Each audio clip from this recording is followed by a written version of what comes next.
the general public that almost about 60% of political parties supported the proposal for elections to be held in November 2024 at the IPAC meeting held on Monday, January 29, 2024. IPAC need to return to 8-time honored tradition of building consensus on crucial electoral reforms. Be that as it may, it is important to clarify that out of the 10 political parties at the IPAC meeting, at least 5 spoke eloquently against changing dates for election to November 2024. We urge the Electoral Commission to concentrate on the game and to concentrate on them on germane and urgent matters including germane and urgent matters including immediately releasing the calendar for 2024 elections as we strive for transparent, free and fair election in December 2024. Signed, Fifi Viavekorti, the General Secretary of the National Democratic Congress, NDC, and Omode Abba. So once again, NDC is at IPAC. Now, as usual of the NDC, no, say omoko IPAC asembia ye beka IPAC bia no NDC for free IPAC meeting na se ba bontia omukito own version of the IPAC meeting eba. Enti Electoral Commission can say ye call IPAC meeting ye agree on air NDC for we can say AB. The moment NPP ni other political parties no ebe can say there be enya san ye kan na mo ye kan say pe omo say hey NPP for the Electoral Commission edam pa ba so na fe so NPP for abo smaller parties ne pa say omo ko di NDC for ni IPAC meeting. Enti ni aye den ya san aso ye ho say yes ye dwane free IPAC. Enti that's when go don we any na ade e course IPAC meeting Kwaku shia oma discuss it and we are told say majority of the political parties e no support say yes election date no from December 7 and from November and this for us about one thing e be opposition DVB. Okay. Dawuro be na otwe mini ni say ye kan ho asem. Yes. Constitutional provisions no ko ready one. Yes. Ghana me dwene ho ara me ho data ye de to aba say 7th December de to aba na say Ghana ya plan see e be feel because 7th December no any last day according to Ghana Constitution ya obetimi ato aba no say bibi kosi a that year ni anto aba no ya anto aba say bibi kosi say pa na say Electoral Commission ka say okay ebia force major natural disaster BSc it ya demand to about 7 December no ne kwato ni 8 ya ne careful obi de be ko Supreme Court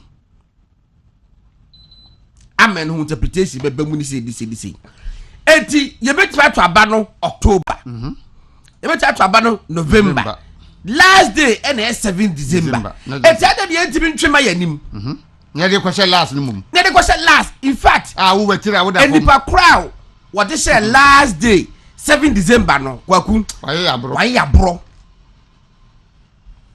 African motai. 7 December Constitution is saying not later than 1 month to the expiration of the term of the sitting president. Almost say 27 December. Now new president has sworn in 7 January. Yes, exactly 1 month. Almost say 27 December. That's a run of a bar. Nya kwatu ne bia 28 or baby. Mo sha ho pe prayer na eba. The 2 years ya ya 2 years ya hwe pressure by Electoral Commission so. If I say you call run of for about 28 25th for baby yet 25th December Christmas it would be vanye this be 28th on my Christmas no na October 27 28th and now 29th then I was pepe near time better transition process in the course it for me you dear one bro for so many years time on one ba see as a son consensus building there eye nanso enye mandatory the main can say edipa me say atihen ye ka say ye be cut assembly ho a topic we be say discuss e be papa say ke nyina be so ye nyina ye nka assembly and that say be ko say but say ye na say anko bankroma ye vote say 2 against 1 na Ni afa 2 ni afa na ye kwa ba bi en say hwe it ipac no ente beye se bibia ko bia dwe be ko bankro nanso so entansi especially when this for omo de da bia because of say some opposition ti every decision be on be oppose Kwaku budget aye use ni say and this for omo oppose here free SHS and this for support there be and this for mom free SHS ni and this for omako ipac meeting na enipa edu na wo ho na say munsia esopo support wa that should remain democracy no democracy is a majority rule even though as I would hear the voice of a friend say minority no so there by minority no a voice no entimin drown the voice of the majority. No, you see the behavior of the NDC say anytime among for bibia so there is no consensus. You know part the tyranny of the minority. What you say anytime bia we opposed to any decision bia no omo expect say side decision no should be binding on the majority. So almost pen no. NDC justifies rejection of election date change despite supporting it in 2016. Where city newsroom. And to just say 2016 no. Na amu push say change. Na omu free mu de ma change. Na woni mi ntia. Ma me nche oni ntia omu ntwa. Ensumansem. Omo ensumansem. De me ba ho no. NDC for akonnuro so. Ade December 7 akoye du. Akoye nnuro ensumansem. Sokpo saresem ni nnuro sem. Asma na me ka me ka kire ma na Dawuro kan. Asiesie nantwie, asiesie abodanfo. Just we no ye dey be kan say yes ye mpene ye be yire ne tare December 7 no an eseko date no once a majority agya tum say Sunday go no otwu mu tan ene abeti ye pe ebesesa the say na godon kin ipac say mo kra ipac no kra mo se mo nko afia na mako na wani atena ho ipac no mo am afri se mboy ko to ye na ye adwuma na ma ne mo abeto no mo no mo pese mo be bu ekata o mo so mo wo ho no mo tete parties nkitinkiti ege party hwanhwane parties basa ni nyina ne se sembe ko ipac na mo pese mo take decision bi na mo beto aba ni aka so party dudu say support eni ntimo tete say parties basa bi wo man mu a na ye hu o mo so mfa so ayi reform party a enya na gusi nothing na agukura na ndisi for kofa ba kofa rekubro be so je UGM ya wono da so ko ayi odike ne party agifin osante ba ko akuadonko jataba de nyina na mo de ko ipac ekoto aba bra so ana akuadonko na because of some de akuadonko eye omunnie mahunti omo ya ma de ye agric forum e was say itio say fa kra omo de akuadonko ekoyi omo say de akuadonko eko senchi because omo so no so because okwa oye obedi mom enti enuro tu no omo tu nuro papa da sebre 2016 omo free dua nua e wo Ghana nyina ntoma enso amfa ena sese ma chance and to December 7 years do fufuro bi o ena apasehwe mo oyi say manebo ama say major electoral reforms cannot be introduced in an election year why na ka kire no why na kai manebo ama director of elections ma NDC major electoral reforms cannot be introduced. Okay, you do baby. ECOWAS you do baby. You no promise 6 months election. Na ECOWAS 6 months. And of course say ECOWAS you know specifically to friend is saying okay, you see electoral reforms major ones. But when electoral reform 14 days. 14 days ni change. 4 months we didn't choose a day. Look, the last election, voters registration, major electoral reforms less than 6 months to election. Election day 2012 and the biometric registration by man then see I didn't hear simple electoral commission say about 20 years since the about November nyame ya aduma November when ye pen be kwa akoto wo de NDC for antwen December 7 no makoto wo de as simple as that wo mo ntimi meditate mo man no enti wam de wo mo ntwen na nyame adma se November na electoral commission did baba na ye November 4 no ni akoto ya ba November nyame adma December 7 na ndisi omane bo amane no krofo akoto mo ma ne nya omo dia omunya sa de eno mo nsem huno mo te Ghana di dia eno pena mo ko electoral reform ya de baba Ghana bia mo sori tia eno pena mo ko electoral mo ko IPAC no mo na mo ko detective for the IPAC IPAC no a committee of about so many Ghana crab about over 20 political parties and almost obia no entitled so we call IPAC meeting and the NDC alone cannot determine asante faminkwa NDC alone cannot determine said the BC IPAC meeting my Ghana mo enti eno any ensama e ba no pa asante pacho ye fa Ghanaian Times the Democrat no hey fati baby asante ye fa Ghanaian Times yes ye fa Ghanaian Times the Democrat no ye fa Ghanaian Times anopay Ghanaian Times a report say the office of the special prosecutor as a fight against corruption OSP's powers must expand to ensure effective corruption fight special prosecutor and eka and then me interest say yes special prosecutor say the powers now wono yes so nya den yes pardon no that's be yem biem ne yem fa bi enka ho enfa ma no anopa mi chia Reverend Emmanuel Ochre wo oye presby swafo ewo Lankwantanai baby for Parland na denta Covenant Presby Church on a presby so for that's what Casimir say a Christopher Nyumbi seminya tachrema pem na mitime anoba tachrema ba akono ene anofa family no yi nyame ya tuntum no ne nyame hu sampa ya yina ya manaso nani a no di bi kan o me bi aka ho na mo pa se ye kura tachrema kura sebre ni ya di ensem hunu ede ya ne mahunu no enya de ese obi akra ko nyame nchen na nyame so bo nyame da sebre no ma enipa ano be ya edua ye wetu na tro ma Ghana mu na special prosecutor wuti we ebra wo boyi ene akakaben samo a uye yes fa yes expand the powers enfa ma na da sebre yes expand the powers enfa ma no special prosecutor office no ye tira nye yi asante pacho fa the Republic the Democrat aso bra ono so Republic Press ono so the special prosecutor ensamono ebi so ebai na odi e ho ba na fe yetimi akacha ne yi special prosecutor make argument the reason why I send the office no etnase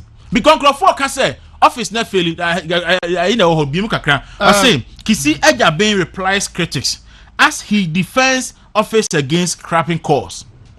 And Tikisia Jabin said, Asebre, Yama special prosecutor office no, and Tanaho, near science expand the powers no. Na on for Ghana for si can cut bulletproof cars. Na on trim, na on fun enough for and for Monkotana on your Munyajuma. I didn't say Ghana ye try ye. Nana do Damaku Ghana Mampenino. Na our dream pa say or establish sa office of the special prosecutor no. But ye tia ye asoman.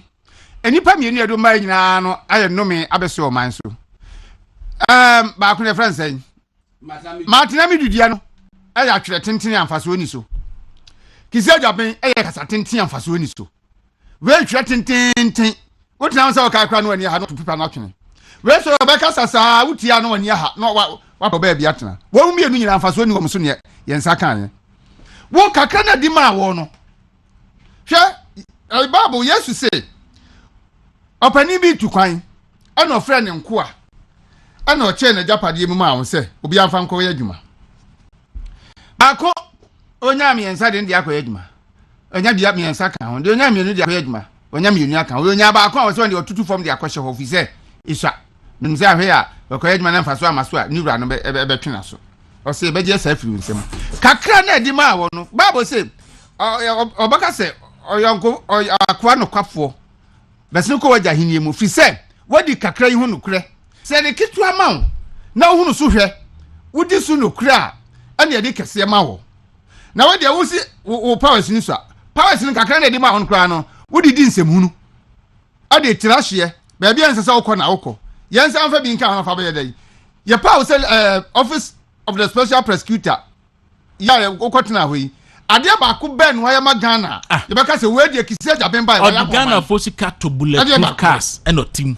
o se nsa ma powers aba ko ya de or the Ghana for sika ato bulletproof cars se ni ho bufu e wo Ghana ha se obi a kisi Japan no ni ho bufu se obi a wo ma na o team and you see yen sign nkrofo ka say office no kra su ni fa so nti yen scrapping free wo the best scrap nso o si David mo fa no san kan mo san crime bie me power slim mo ma me tumi ni bi nkan ho na owi a be ka kire say ankwa no ma be de me kra ba for ye me ye na betimi me kra me bre so anko nti me bi so sa office ntimi scrap ade ne ntimi mo ye betimi dia be scrap ma almost starting kwa djuma foforo nye on put so ye djuma so ya lawyer we sign electoral onko no electoral no lawyer no na djuma we be ye free ho I say enra corruption index be by yes corruption perception index no yeah e ma Ghana yankoya nim yankoya chi ni jina pa enra kisi ejabin ka ho asem a me hwe ni TV so ha na me say oh kisi ejabin na mani ewu ama no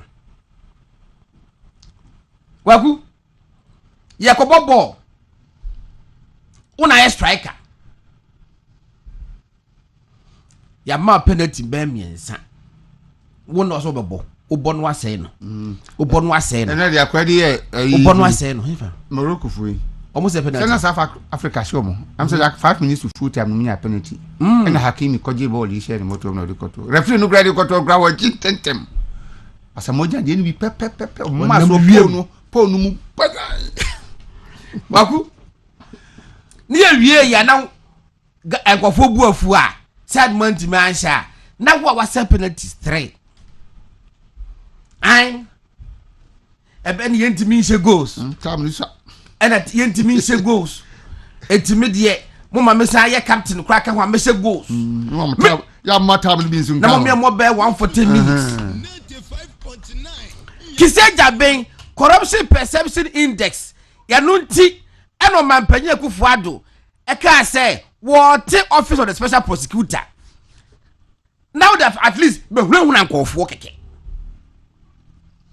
ni ehu se bibi obi obaabi a wo ya bone obechiw say si ni wanum say kenken kwa eti corruption perception index e da so e da ba bi e da 46 no Kiseja ben through your offense say incompetence enunti enya da so jaba bi gina no se ka utimi di asem ba ko pe edi nkunimu a eke koyanim onu nti a e blame Kiseja bi yi onu nko a yesi eye corruption perception index yes enti say enya reality enti nipa adwen yi omo say corruption bi wo ho no and every year bia no omo hwe perception issues e wo man ni mu ene ye de ye na wo obi ti say Kiseja ben as special prosecutor na yese obi sika yira woni fi na nipa no aban ye hu se wabokro no bia ye nya even auditor general enya find the simple enfenti anada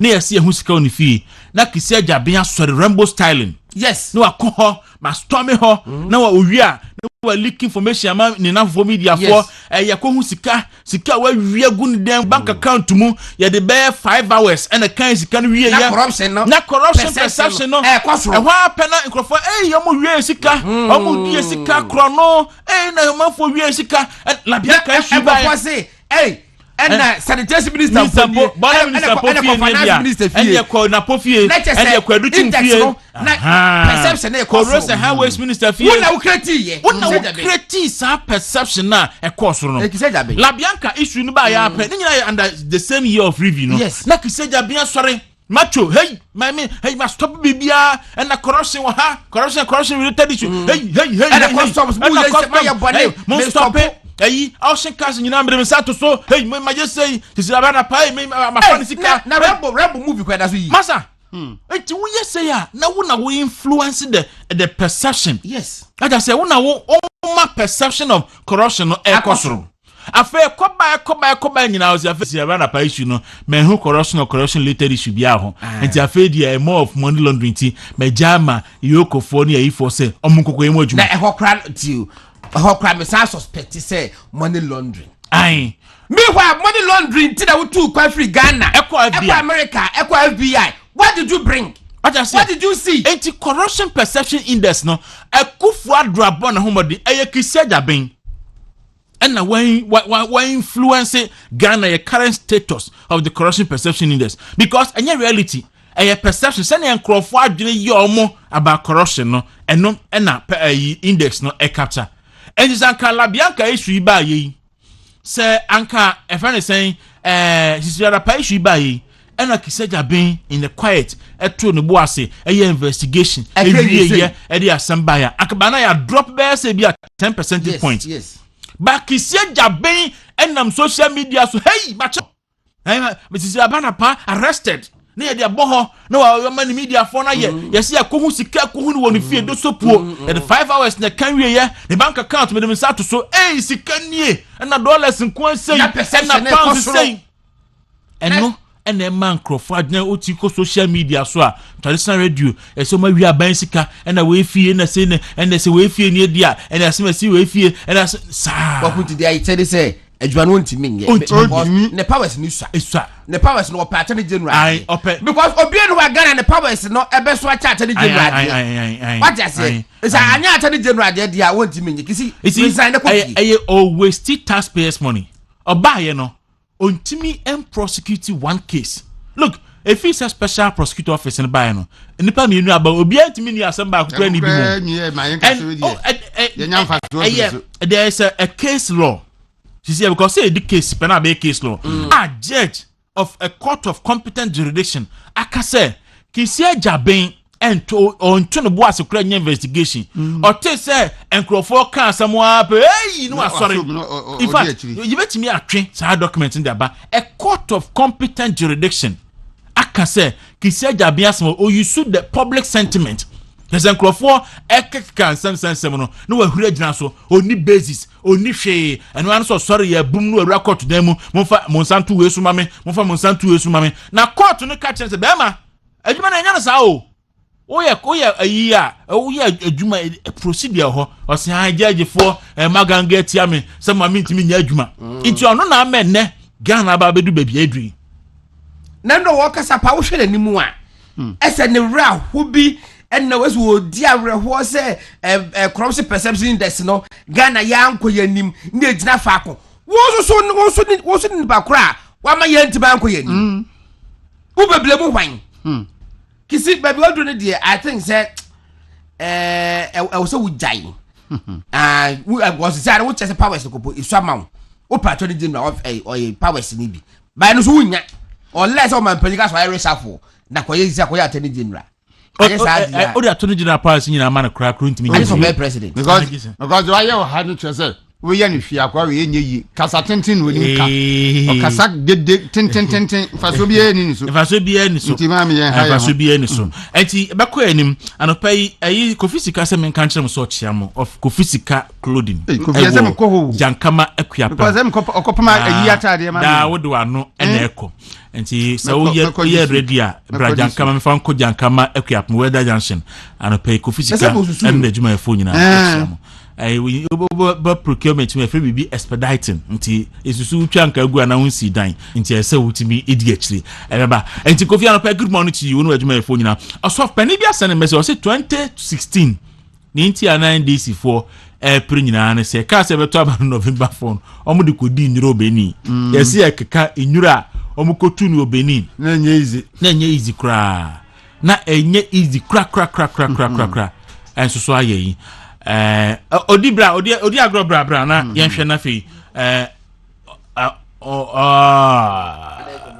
okay Frodi bra na meni no moto na yika kredi aba na fe yetimi akwene me nti that's right nti special prosecutor issues I don't know na etimi aba say yetimi scrap na di oman nyina yanka dwunkuru mu yetimi scrap because enfaso bia ni so abo oman ka hunu enfaso bia ni so abo oman ka hunu enfaso bia ni so na issue bi apatofa ayiba graphic bra meni obeya yue na fe mi wi agoro ni aye accumulate and go accumulate na ayi bibia and bato asante for graphic brand me for graphic o wie graphic sorry be wo informer and the new publisher mu say it me do about the for graphic brands that's be do go don e be ye won wa say frisia mienu ne fani aye kan say ye kotu agbogboloshifo na edemako agin kotuku. That's it. God, do you know say contractor say yeah agbogboloshi adwuma agin kotuku adwuma sisi o ma adwadifo ne call no say be sin nti omokayo ayi nti omokan wie e don bibiri kan in fact you crack kan ameda attack former MP any empenfo bibiri he agbogboloshi na 2.5 years ni e da ho and on the Daily Graphic the biggest selling newspaper since 1950 report say efe omo de ho adane open defecation grounds to bia kwa na wakwa kujana na free range na ayi amanfo to ball egu ho na ebi jam na egu ho na chese niema basa na ekoso e why we base e why ayo na DNT botabenti enom di kotu ho and have years an godon botabenti nom di kotu ho yeah for regional minister 2.5 years o agbogboloshi eguso da ho because assassin de woji dia ye bibi enti obi aye tu om de o makọ ajinkotoku na yahwe ajinkotoku won so de mo de o makọ o masisi mpata ni bia mo kama o mo edi umudwa but all na assassin kama no so a mo je ye no so da ho a amanfo enu wi ho ajinkotoku na graphic airport ajinkotoku gusu da ho na even say agbogboloshi gusu da ho je ne fo no free ho no amu gusu da ho me ba na kan wasem ma me ni odi agro mu kwesi frimpon onfa franach for enkrato emaitiawa na me wia smaduedi ya ni me wia na fe ye rasem no pacho ye se ememe wo Ghana ha 835,000 omu twom bema omu ye ayi kwateboto aha sesa na ye kano ana nti be se almost okay mate enti eba be disan komo na fe afi sika sem of politics nti so be disan komo na fe ye wo videos bia ane ye de be kire odi agro good morning Kwaku na bia bako die onyankopon domara kwa bibia bako oh ye de nyankopon ase ne kwasem se mo bo adwuma de nyame ase mo bo adwuma yo eti quickly no se madu edi enimi na ka be 8:30 na etem ka ba bibinti change kakra banti bi na fi yento aso no pe Franach Herbal and Spiritual Center yo Kwaku me da se bebre ene akonya kese na no pay odi ama me ewo wontumi radio na Facebook so movement TV so yen fa sa akonya yiso na fi yen checha Ghana fo nyina na yen se twede ampo yankopon asum duem fama man Ghana me yen se so a special greetings if a prophetess Dr. Rita Mensa enchen ya je se Ghana ha de okwapuye atoye Tiffany anafo a ne padona friend Dr. Fortress enchen e de ma Ghana fo nyina nitu ene movement TV ene wontumi radio ahwefo ene tiefo nyina ene anopai abusua se otie nka anopai a na Franach Herbal and Spiritual Center ene se no di ahia bio of the case so unim se ukoda bia no ye no di ahia ene di mpunimpu of the case so na edi nkomo kakra fa ya pomude ho sem na ne ambeso otie ase ne se unim nya ya dwen se ye wo a lot of herbal hospitals or Ghana ha edo so yipa na danda nyina no se menya akonya me traffic case so a me sebre sa na je kirekire wo hia se ya pomude mapa e sunsuma yaresa na ape ana hunamane yaresa na ape ana ope sunsuma hoto de a baby ese wodu ani che no eye Franach Herbal and Spiritual Center ya che Dr. 40 days ekofa bai Dr. 40 days ni sunsum ayaresa ni Dr. 40 days ni sunsum ahoto ni Dr. 40 days ni hunamane ayaresa ni Dr. 40 days ni hunamane ahoto ni oyo sunsum doctor ese hunamane doctor na tiene sha nsam se yade a me bacho odi be pm o Dr. 40 days aso ya oni hunim de oni hu akade oni hu akwan ene tumi so betimi de aboa amansa betimi aka yaresa apomode ene ahoto ayo bi a me bacho nani afra obroni fe ne blindness me bacho eni diem ene hombrasem memfa ma asoye ho me wi ne sabia osusu a obi a ete obroni fe ne glaucoma o sa hawo no bia memfa ma Dr. 40 days asoye anasa obi a owo ani ehun hawo bia any issues and as a problem relating to your eye me bacho memfa ma soye ho na me wi ne sa yade biara apart from sayade wa hodo miensa me dato dwai sempo kwa F5 na tete wo sempo kwa diabetes stroke ene nyawo oso de tuanamo ebe pm e Dr. 40 days aso e ayewo enkan ha ya ofanko barrier brono e fe ne 7 days oho ne wo o say enchi ato brano ne beto nchia onso bu wonu modern de hye china wo twesika twetwe de twetwe aboka still ne de hye no ne ho ntimi nto no ayaresa mmae apomode mmae ene nti o ma mo gidie no ato ape o mo tete o mo ha se omu ntimi hu baby o mo fam de hye enko me ba cho se wo saafo ni bi nko ade a baby ayo last stop na wo baso wa one doctor eba beto nchia enso ayo fanach helper and spiritual center and ni medi nkomo ade acho na mesini ni me ba cho bia na wo tetrotom wo te taxi anampo kwa wa uchu wa private car otu ubam akakuma bi na ba cho park na se wasi form na mesini ni me ba cho ena na pe unya konya ayakonya kese pa na bade ma se ubetimi ni prophetess Dr. Rita Mensah Dr. Fortress etime di nkomo awa homa no so telephone so ansampo kwa se watimi di ose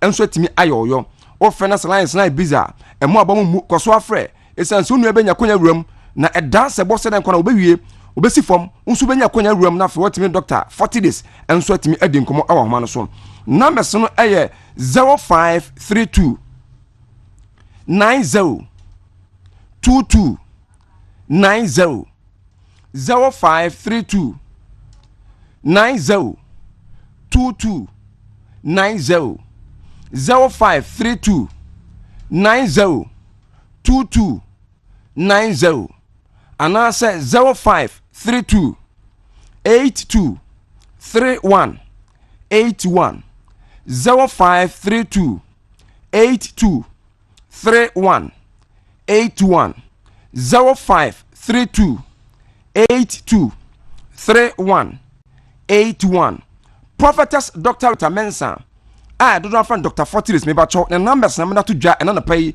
enso movement TV ana fesu untumi radio edema me ba cho frɛ sɛ wa ma no ne sempo baby bia wo bia wo de ansɛ wo betime pusu aman na fe doctor nso betime agye wo fɛ so etimi no di nkomo enso ahoma no so na unim sɛ afi 2023 as part of the corporate social responsibility and the giving back to the society last year na memenda bia ohwe nkola free of charge afi osan de ultra modern health equipment efi America bochum bae ama san fidie na fi atwa mu no or the free health screening awa fi mu ni nyina nyame ya menu mi na dom yewura 2024 na still prophetess Dr. Rita Mensah Dr. Fortress say as part of the corporate social responsibility and giving back to the society no afi 2024 ni oda bani obi wona ma ni krom ene ni krom ni genuinely yade etetew yade ekunwa no sam yade de okwa asemando nanso ni krom unisika obetimi da ko hospital osesafo ni nyina so oyo ba uye bema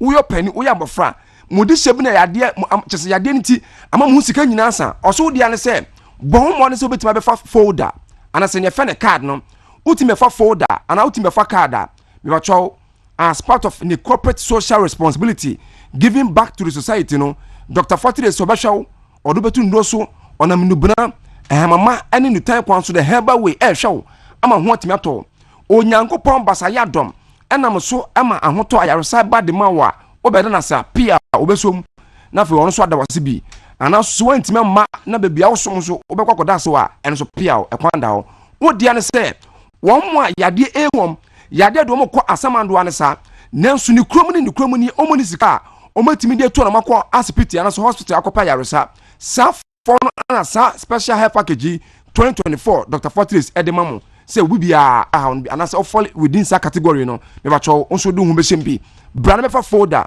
utim fa folder nko ade a ni aka chenya me ba cho be hwew ama ho so etimi ato ebia wo be ka so panika sa wamo me ade so me say yade biara hawo say sunsum yade ana hunamani yadowa ana wo de na yade krankro me ba cho wo last stop ay Dr. Fortress asoye yade fa na fibroid ma me ni nkomo kakra nkyerɛ unim say Dr. Fortress or the ultra modern health equipment efi America bochimo dia ba ay no so eboan awasoye amani ayaresa enso timi akoso wano obi bia wanya fibroid say na the doctor confirm so fibroid ana wo de na ada so a check for 50 years 55 years ni akiri me ba cho so sa hawo no bia Dr. Fortress say to anamona bra esan so di mfidie be gina so no ahwe de empempen so bo say the extent of your fibroid no bia du say mo kan multiple fibroid ana aka o kidney aka o liver aka o bladder ana mo kan o fibroid no edawudi animu edawudi na chi ana mo kan fine potty ana o fibroid na da sanse mo nyina no Dr. Fortress be hu a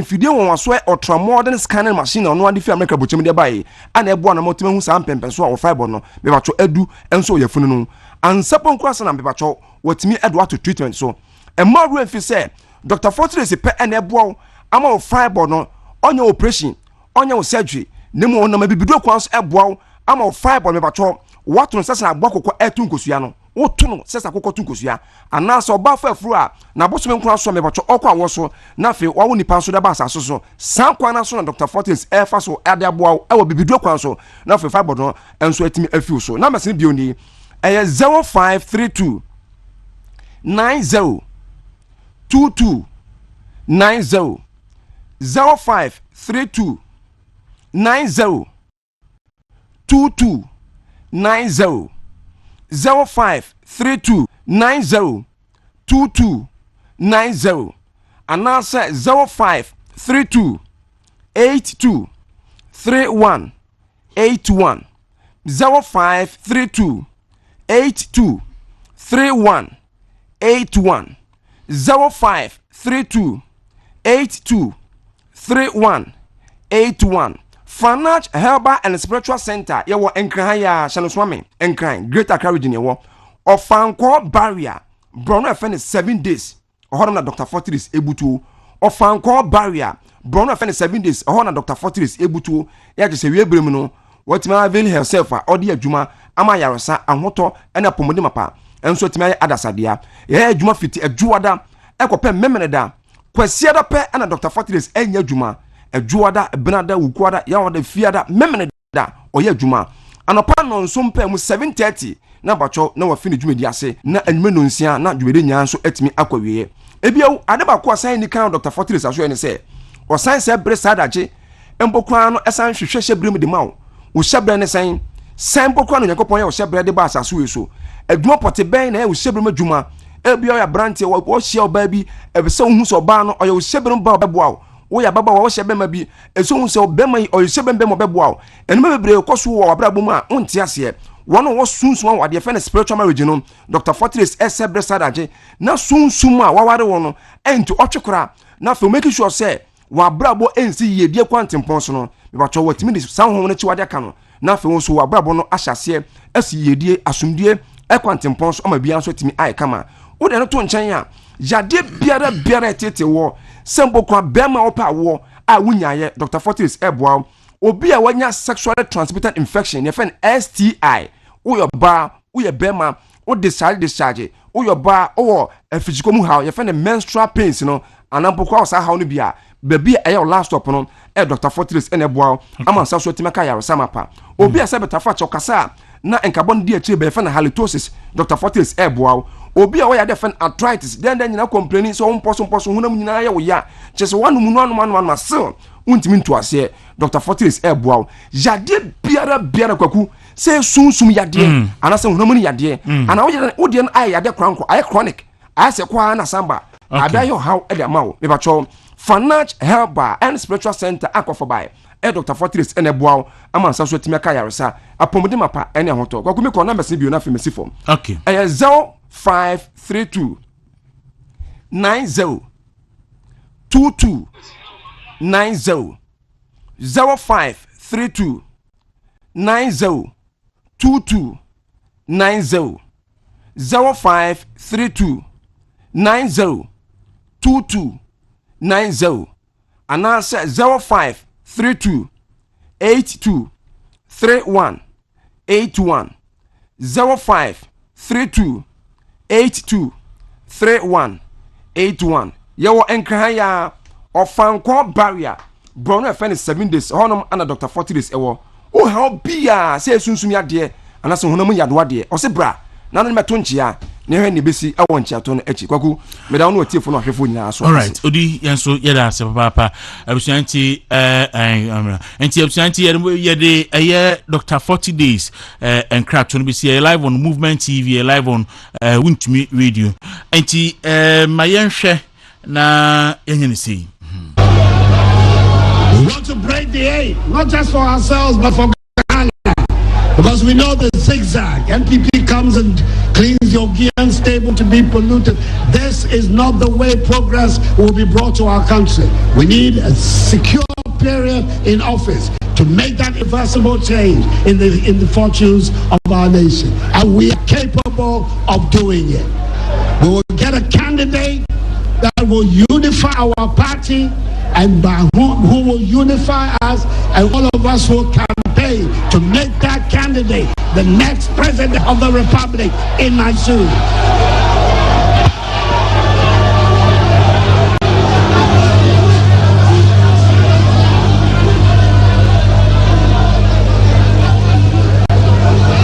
All right, Abusianti, that's a brave ha, God no ha.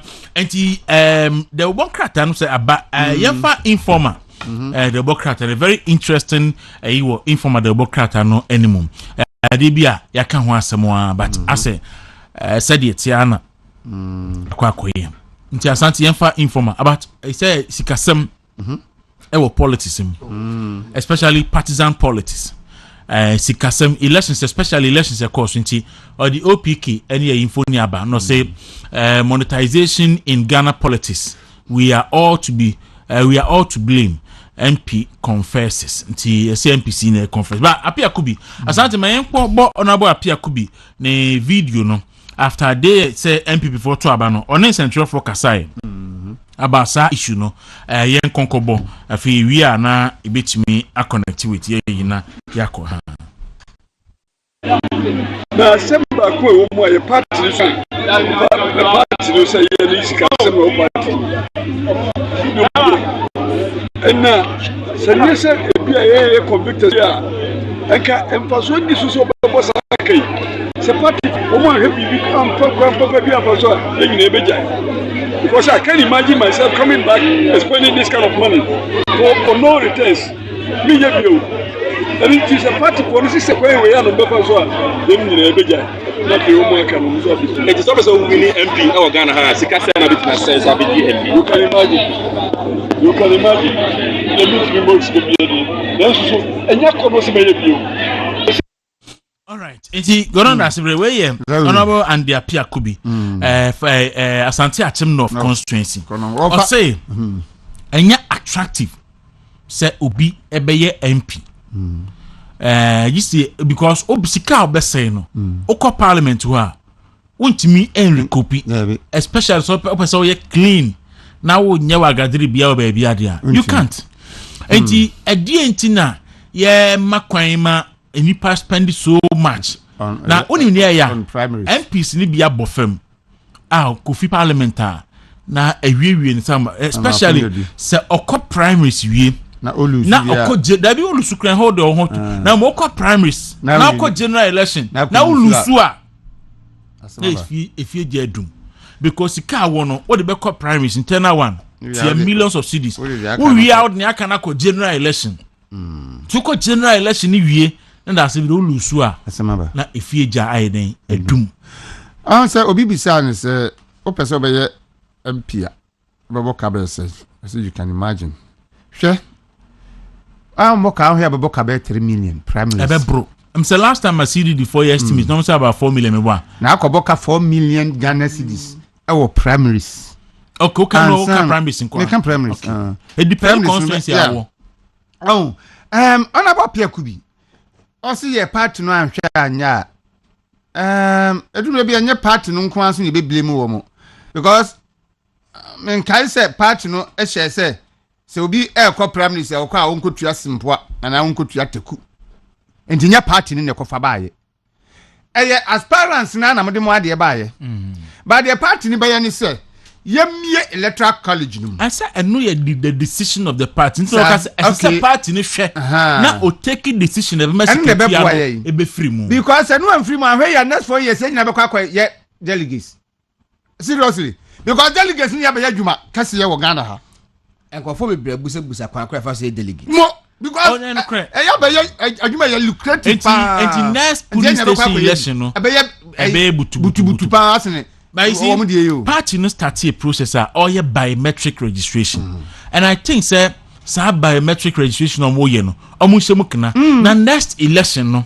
Yemfa MPP members are and the fan say be Adam Kwabenya 100 according to the 2020 register no 172,000 registered voters.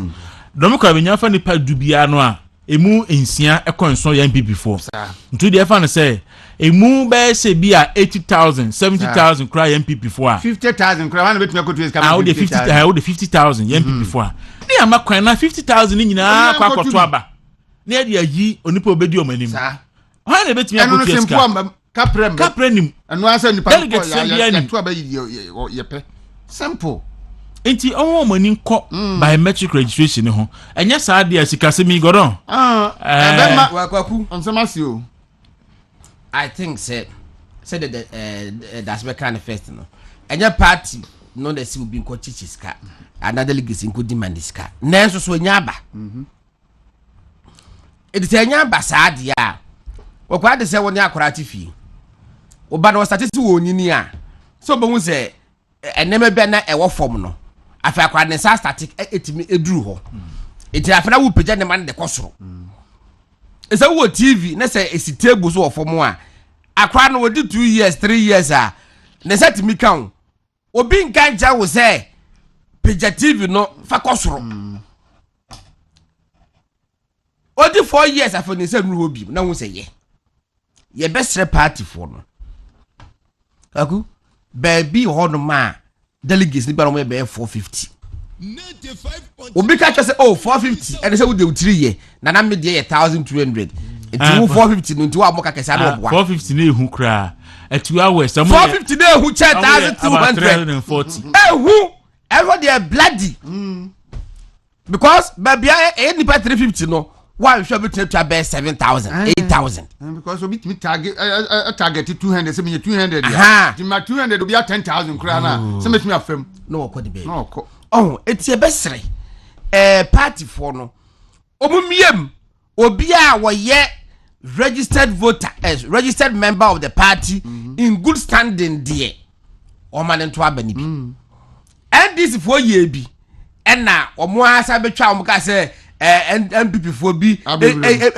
ebo vram entino ama o man na credible eno mu jai omo boa Kwaku proposal na by na this for the be en support no the cross empire um se go no omo ye registration no NDC for na ewo ambition to become MPs no no cross omo ko fa MPP for ebe register on because am go fa MPP for am fa Ghana for bia go be register no minimum ko for dia minimum MPP ni bia no wo register me dabi che say o man say da nko say ko fa MPP for Ghana for no register o man say wo MPP for na NDC for am fa wo bia go be register enti na me ka say party ni started registration last year enti anka sabre ya aka be 2 years or 3 years ansa na party ni be start internal election no omo make sure say afi nyina 2024 on be ye biometric registration for the party ni ye sabre the election be am na matimi register MPP for ba no use abon no area to say Kwaku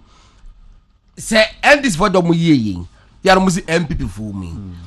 Can anybody tell me say MPP for no wo and this for register mu wo constituency bi no na MPP for ne be 20% ada enu aya be 5% e be kopa 1% e say hwe but baby Kwaku baby atie say enti wo kɔ chichiware ene ye kɔ ye friend say wo Kwaku krom wen okugwa ye kɔ okugwa MPP for ne man this for wo ho omuni won NDC for the Mawukugwa ayi MPP for wo amunim pa if you register this NDC ni we party wo ma be obama nka na register eye afwe eye cover do mo ko share chire aga se ni say Ghana for ya da bi nyame adba 2024 abato aba betui edia obenya foreign na bi obato aba ni bi tell me I'm lying true does it mean say election no eye credible any people tell infiltrate but we say enu 10% ebia 1% be everybody 0.01 but I process an air cost no mo betimi cleaning register kakra sa omumia mu obi antu bi na mpanifo no amunim they benefit from it asem na wo kan nka me ni party constituency chairman bi di nkomo am say chairman saudi we ya mo ye no se mo amie mu ama obi antu bi a Guys said that no dear because I'm paying for no crampe. They benefit from it. I'm pet. And your own said now a car woman. I feel say I don't know a who. Woman I don't know ever. You see the fear and the say gay for pay me mwaba. Say Emma Quine, you to move Ghana, see Emperor. When you are born, oh, baby, I see a can of and then midweek. Now, 1 year, sa gay for ya, a widely accepted some music. On the Kwaku sponsor any pa. Among say delegate for scan on pay. Say almost NDC for quiet primaries. No more timinya enipa 100 when DC move. Sam George Mohodi.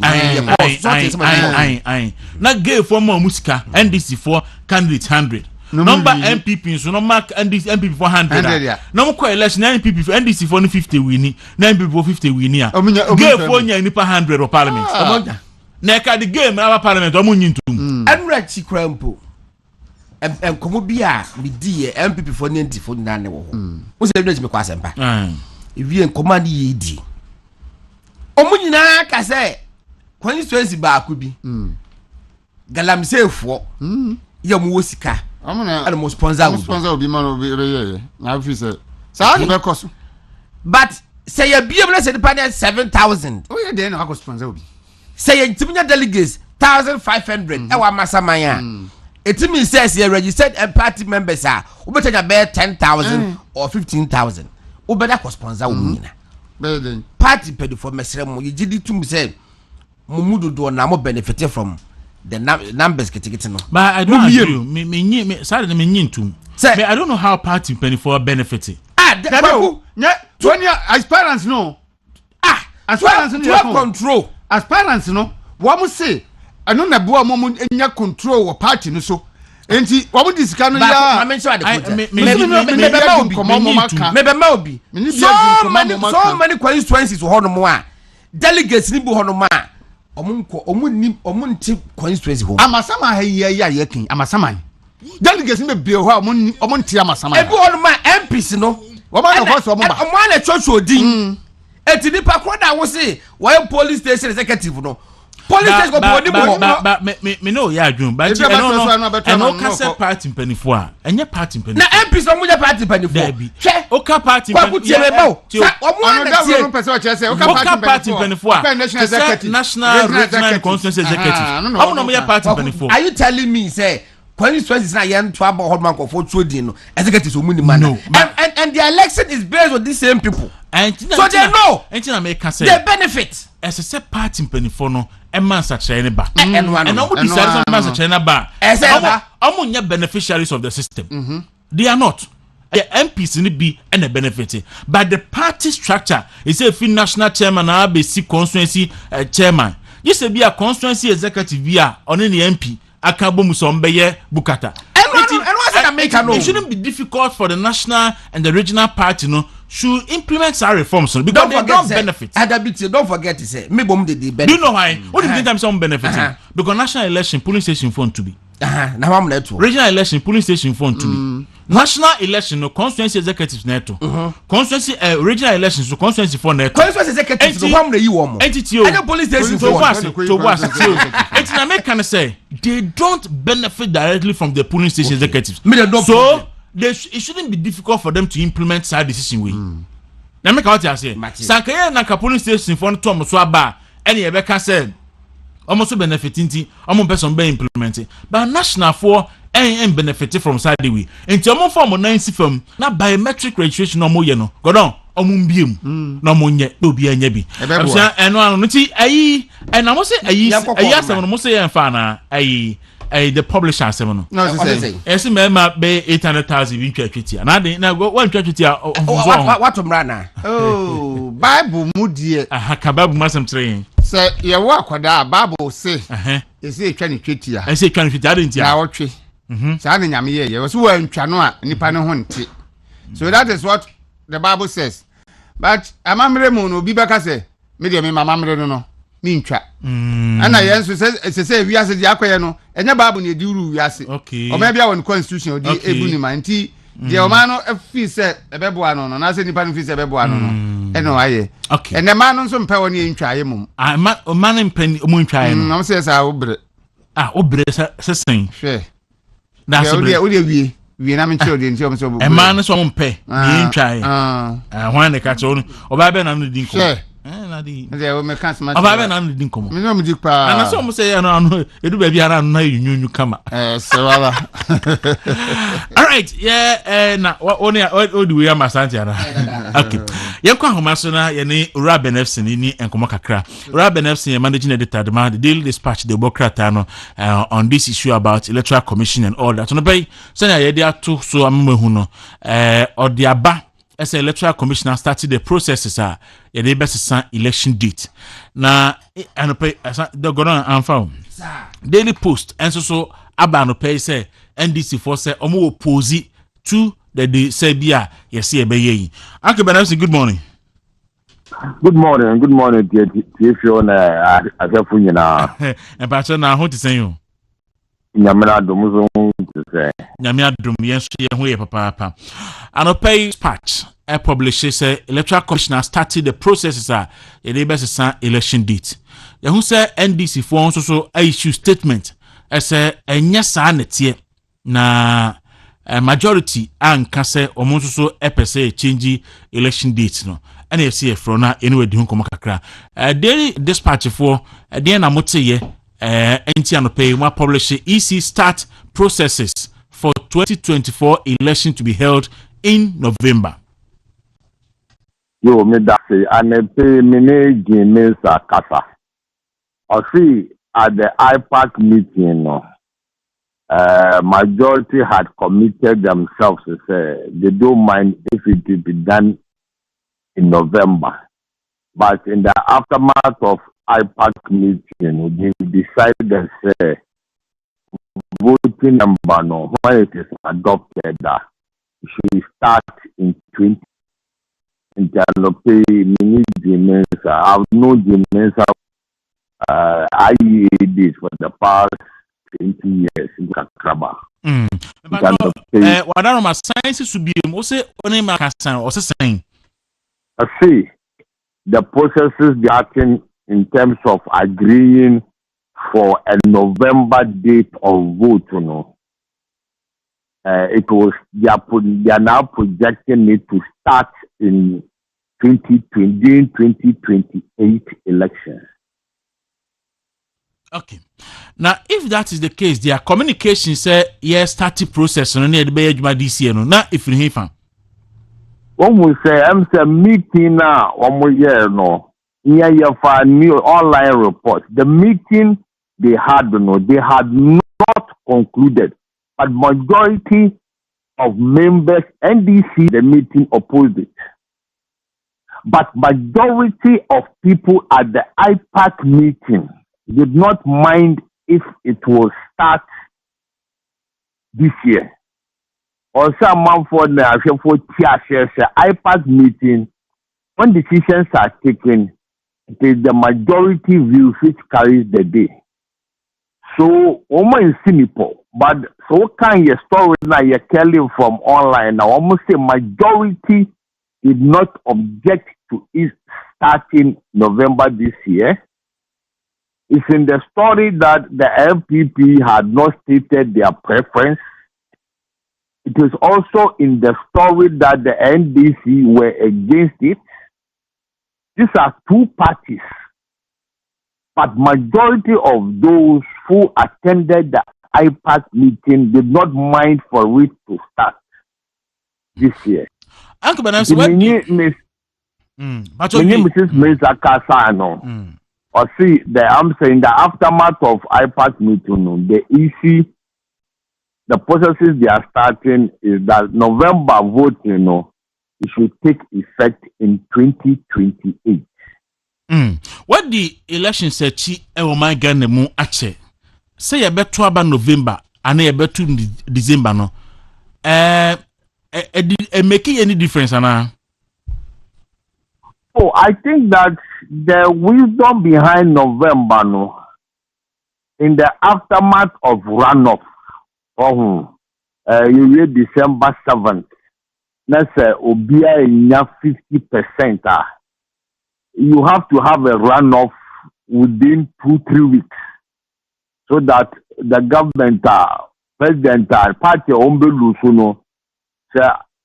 president in power, party in power, and lose or say the president in the show, they have to hand over all the ministries, the presidency, they have to write their notes and hand over to the incoming party and government.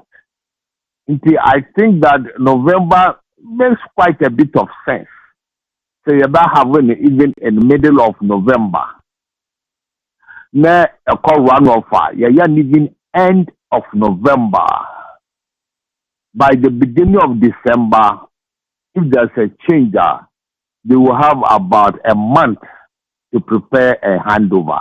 So November, I think that it takes into account the and hassle that happens in the event that there is no first round victory for any party. Means say Electoral Commission decided say obey implementation this year. At the end the problem be now. Oh, almost say they themselves they may not be fully prepared and they are there to seek the interest of Ghana. They are there to serve the Ghanaian public through the political parties. Even though IPAC majority may not mind, once I'm sure Somujo who said the two biggest parties, MPP and NDC, had not said say we agree, no, it makes sense for them to take a step back and look again. So because the two parties, they get about cumulatively about 95%, 97% of the votes in the presidential elections. Anyway, so it makes sense that they have to try and kind of take on board these two big parties, their positions and stand on issues that EC will want to take. Okay. And this is for a free IPAC meeting for a while now. On the Monday, the first IPAC meeting in so many years, and I say so many months. Now, almost halfway, and I'm sure statement on the tone of the statement. Or advice to NDC as our IPAC meeting, Electoral Commission basing. Oh, why have they come back? They've seen that, yes, Omufimu to protest certain things. That's also now once mass who hinsua. Okotokubo hene. That's a nebisi. No bekunu. Ubenya nose bleeding. One kuna, ubenya nose bleeding. Ukwa now by. But that's what must say. Matthias, very good. Okay. That's ne enchimuka crowd ya na before say beja akwamu akono memory dey twem NPP parliamentary primaries ekoyi nipa bigino manemu wo hwe said their process ne koye ene omo efiri mu baaye ene omo nsuso a elusu no a the whole process no it is saying I think that the NPP has done well. They have learned their lessons from 2020. When at that time, there were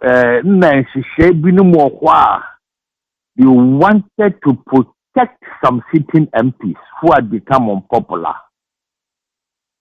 If you total the votes of President Akufo-Addo and you total the votes of the parliamentary candidates, in Angano, some of the MPP supporters voted for Akufo-Addo and did not vote for the parliamentary candidate because they felt that they were forced on them. That is why NDC won as many as 30 seats, 29, 30 seats in 2020. So as a political party, I must commend them, say, they've learned from what happened in 2020. And even though 28 incumbent MPs have lost, people in the various constituencies will see, say, oh, there was no Yentitumo Biansa Biduko Pepe. Sir, if the party had made an attempt to protect certain people, you can see 2020 no, it. But I must commend the party from learning from their mistake in 2020. All right. Ira Benefson, ye da say any ebre a woni yedin common bibi ani a ye be san so aba ye da say pa. Yeah, I'm that. Enti abusha movement in the morning jumadi wontumi radio 95.9 movement TV. Ira Benefson, the managing editor the Daily Dispatch, the Bokrata no na anopay ye no akakudi enkomo. Na asante pacho hwe phone so. Da se bre. Daru. Encrofo pa agenda set o maimu agenda agenda sebe mu agenda abano su agenda set senka ban Ghana wa hu eya na encrofo dwene omo personal interest ho esen yi on say Dr. Bawumia yi nas ye be yi no in fact before see ye to aba unim say to aba wie 2020 dey edit abana na ye started some per next per kufado successor ana dia Kwaku ye yi Dr. Bawumia before say be yi ni kra na ayi running mate nsem ayi gidi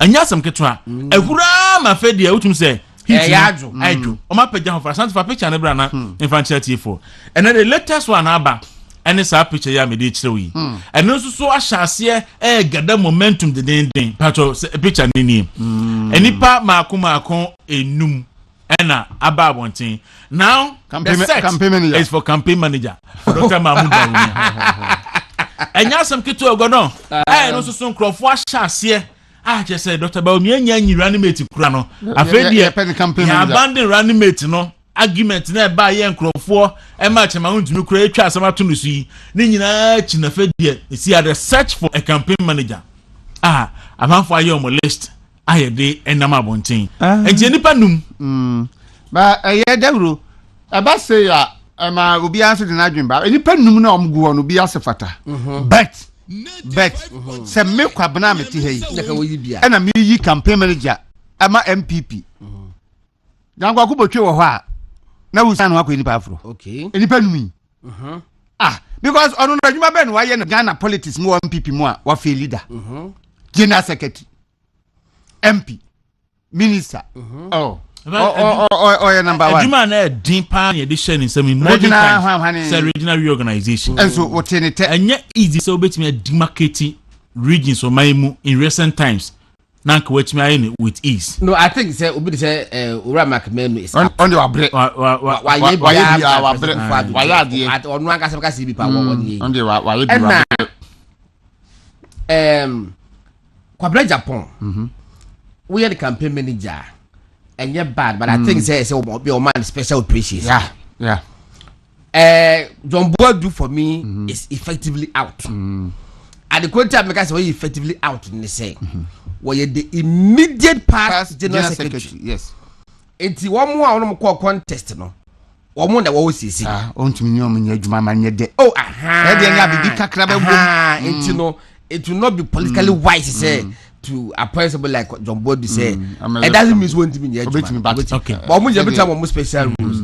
Na Kwabna Wuku die. Okay, the man can straight away. But also we first were contestants member of parliament. It's all of them. I limited kakra. One say there. One of the special role to play. A friend say campaign. What should we do? Nipa nume da we die ko rada Kwaku botwi on die rada Kwaku botwi number 1 anke no ano ka BBS number 1 afi say ya kwa sin off so ba ho on operations and yeah me hu ya friend na so obai just nipa bi wo ha party ba mi akọ what ti akọ ekọ okre ye o kasaye da Kwaku botwi kasaye no almost our voice no dey ye born baby asa because wait wom so no dey of course I could know what special role will play you know on say near me then say mo ye elimination nyina awie no ne me enu ko gina me krum ani nyina ko okre ne akua pnof de ba bia betu bia na medium to samia okuo to no abodam botwu ne nyina ye medium ani enne ma me ni gi say but send I got all kind of Sami, you see this election no you know dynamics now election especially for MPP no very difficult. Oh, yes. NPP a difficult election. Dr. Baromia was a difficult election to campaign to prosecute. And to here tried and tested. Onipa bia edu babia dia wono edu babia dia Sami say edu babia dia odu babia nkrofo search no. Oh yes. Ba obia obetimi a control both me and now only bad bia one so because you see ano or outgoing member of parliament for Constituency. Yes. And see so mo ye no sa campaign manager no ebebo. Na Sami in charge of special operations. Me also no on the free road to bring. I in Ejuma. Yeah, in Ejuma. And now you abandon the search for animate. Who shall you to say engine room over the power? For power. I will be asking any row. Papa Japan.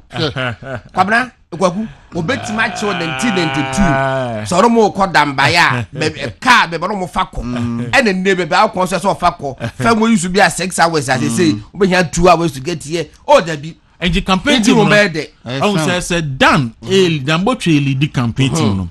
Now we beat say Samuel. We beat say Kwabre Japan. Now we beat say Lord Comey. Beat say Felix and to the buy Fakabo. Any Lord virus. Any virus. We will pretty from the same room. Very interesting. Galactica. Moya modi boache jakon. Agwono na. So watch the most of the policy. And I'm making until the boache jakon. So don't be back from the policy point of view. Yes. And so Dr. Baumia turn the boy association the team ni ya. Our solid team will be to their prosecution campaign. And then what the baby will be biano. Nipa be point. Yes. Cappuccino match. Ya dawo. Bi aboko de. Nyame adom ordinary enti bibia e kama. Me dima for herba center. E de na mo ma ya no pay. Anopay dawo ma emfa enchia emfama Ghana for na afi ewiase nyina obi biara a wo hwe ene wonso a wotie ene anopay enchia na me different me dima for herba hospital ho e de e ma wo Dr. Penia Wadano, Dr. Edu Jemfi Edano, and Ede Enchia, Efri ho Ede Mo Bibia and Anopay. Na Yakachro say Apomudin pa, a papa, is and say Apomudin or Apomdia, and no, and I'll bet me a call Nawaba, or and Kwawa, Wadia, Utumi call Nawaba. Ne woman say Aria Shiro, say Oba Bidu do, say baby and Koya, Wakoni Abediano, Ayana, a home ato choka cra, and unti Anopay.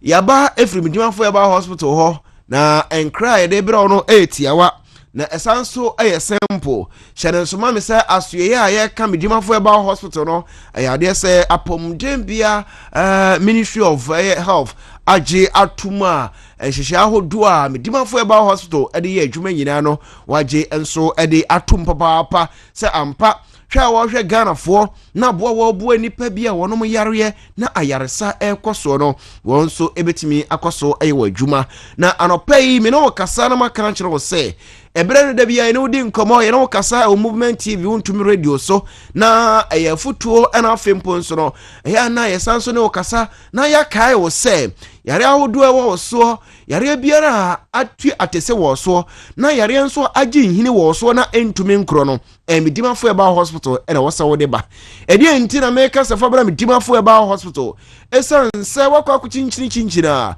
wakwa yare sabia nyina nanso ohu ento na meka kira se fa bra midima fo eba hospital esan se ni onyame ade nsa ka no ni onyame ahira no ni onyame akira ne se fa abibiduro besa Ghana fo nyina yare aye midima fo eba hospital Dr. Penny Odano na Ghana ha ewiase nyina obia friend Dr. Time da so na de entia edin wei aba nyina ne se wono aye doctor ba ko a ayaresa bia o Ghana ha na okona kachi a ode time ebrade to yare a wo yare ne so na waka kire se edura mede ma wono ebre sei na ho betimi atowo eno nti ebre no nsoye na waduro sa na akwakwaje aduro ebre no nsoye waduro sa na akwakwaje aduro na ebre no nsono na onyankopon tumi nti na ho ato yetiansa bibiduro kan na ode ye adwuma enya ade se ode enura foforo bia na ye adwuma bibiduro kan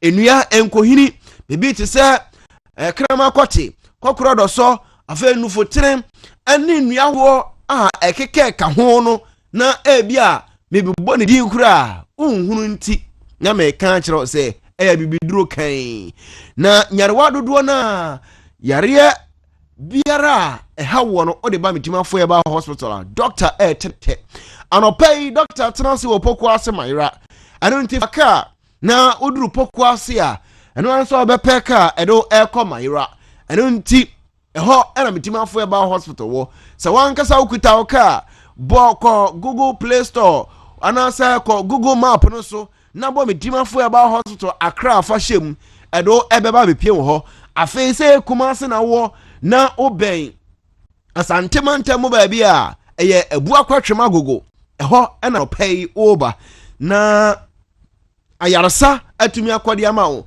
ɔgye ne fa ahodie bɛyɛ ɔdea ɛmfa yare ne ntena ase memfa yare ne mfa nhyɛ wo ho yɛbɛtuma bɛkyerɛkyerɛm yɛbɛtuma bɛka biribi a wo radio so de akyerɛ wo nanso deɛ wohia ne anamontuo sɛ wobɛba anamontuo a wobɛtu no ne hia anamontuo a wobɛtu ne hia na mmom anya gidi a wogye adi sɛ aduro no anaasɛ wo ho bɛtɔn no ɛne hia anamontu no sɛ wonya to na monko ade a bɛsɛ Yesu nti wo ho bɛtɔw ɛno nti metimafo ɛba hospital bɛsɛ obiam ɛwɔ Kumasi a abu akwatwem agogo yɛwɔ hɔ Accra poko ase mayira Dr. Tamra so tenase anopai a ɛwɔ poko ase mayira ɛno nti fa kana bia obi a wonso bɛna na bɛgye ayaresa obi biara a ɔba metimafo ɛba hospital anopai wɔ poko ase mayira onya duro na doctor no kasa ohwɛ wi a ka kyerɛ nse movement for say mo ma me 15% sika metua no nti doctor sɛn ɛna metua na wo mu entemfiri mu mfama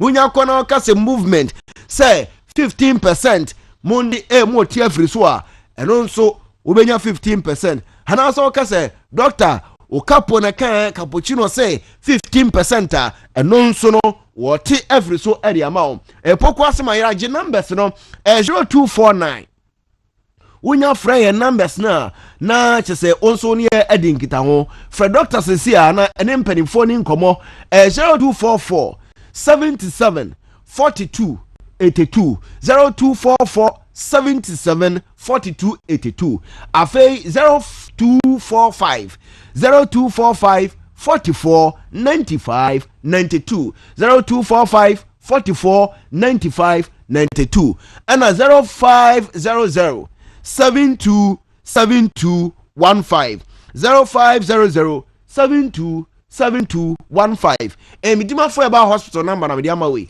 bia na wo hwe ewo abefo ntintamfine so say Facebook o amonane o abrochire ba bia o pese oni doctor din komo a patcho frɛ number yi ene doctor nin komo na bia na o amonane na nyare ahodo bi mi bebu soe ena hawa oni doctor kasa obetimi de adura ma na wonso ayisu wonso ye the time ebeto so na ebera no nso no na wo hu atɔ na yare bi tse hernia afei fibroid diabetes stroke say pressure say infertility ana say koko ena tuete se wo so o amona ne ba bia na koko age onipadua aboso a ma men kan kyerɛ no pai say koko nti obi ba ma entumi nya adwuma koko nti obi ntumi nya adwuma afei obo adabiridwo esan koko nti fabra metimafo eba hospital ena afei krampo so no mo a empemu agudie wontumi ni no wo amonane wo ba Ghana ha ba bia na empemu aguro wontumi ni a metimafo eba hospital ena wo be frɛ na fe watumi nso ade aba esanse o frɛ metimafo eba hospital na oba pacho se wontumi emu adwuma no doctor emu aduro na etumi nso aboa ade aba ko nso ene se prostate no se emu ebie na dwo dawo jonso saa fara metimafo eba hospital afei kura de bi wo ha wo ye bema wayase nso etibos wayase eyo ya papa fara metimafo eba hospital na ne yete no se ye lab ene etwa scan nso ho doctor atena se na no pai poko ase mayira yenti se doctor onibere esansa me no kasei obekọ na enipa ewo ho a wo mo etwen na o magye ayarehwe eno ntimpa atwa ka na akopoko ase mayira bia o frɛ ɛwɔ phone so a enkomotwetwe entimi enkwa akiri na momo te doctor anim na doctor ne o kasa na fe wo hu ahaw no na wama wo ano aduro hwan ana se aduro eni wiase abibiduro ana ede ye adwuma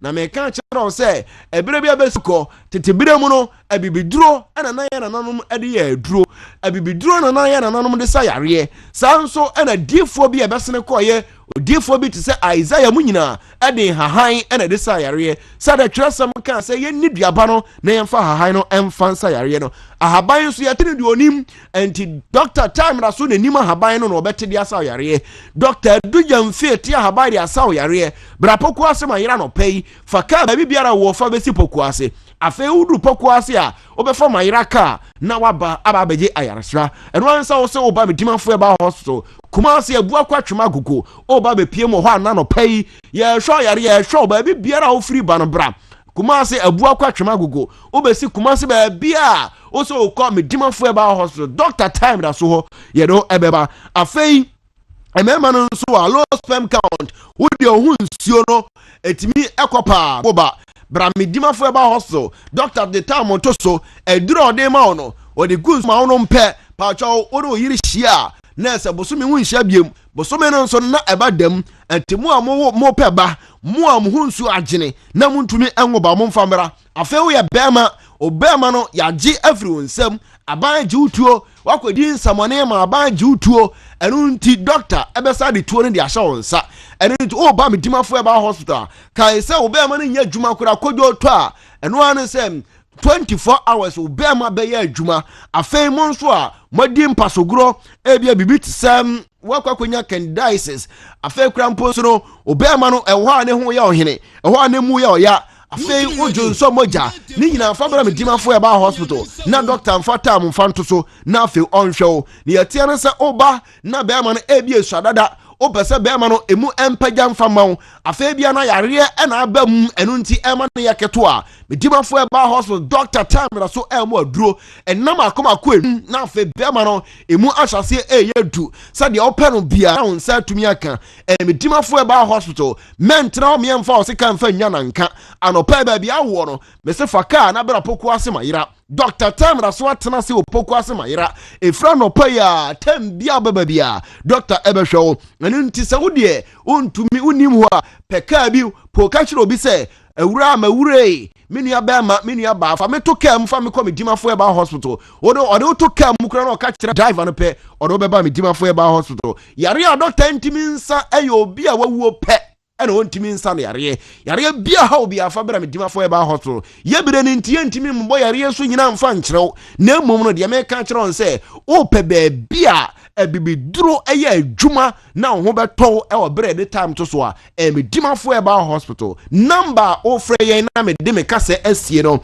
numbers no 0244 77 42 82 wontin matombo ase bo ne yie no 0244 77 42 82 and afei 0245 44 95 92 minim se wabo last number no 0500 72 72 15 0500 72 72 15 medimafo eba hospital no pay doctor atrase mentwen esan se ho ana yarasa ewo meda se cappuccino se odi medimafo heba for enkrato edi abrain abusia me kai se the belong energy drink ginseng energy drink for men enti emema nko na enom wo ye be ma ho odin kofa mu ompamu a wo hia the belong ginseng energy drink preparator adwuma eyeni e boost immune system no na esanso ma wonya hormonal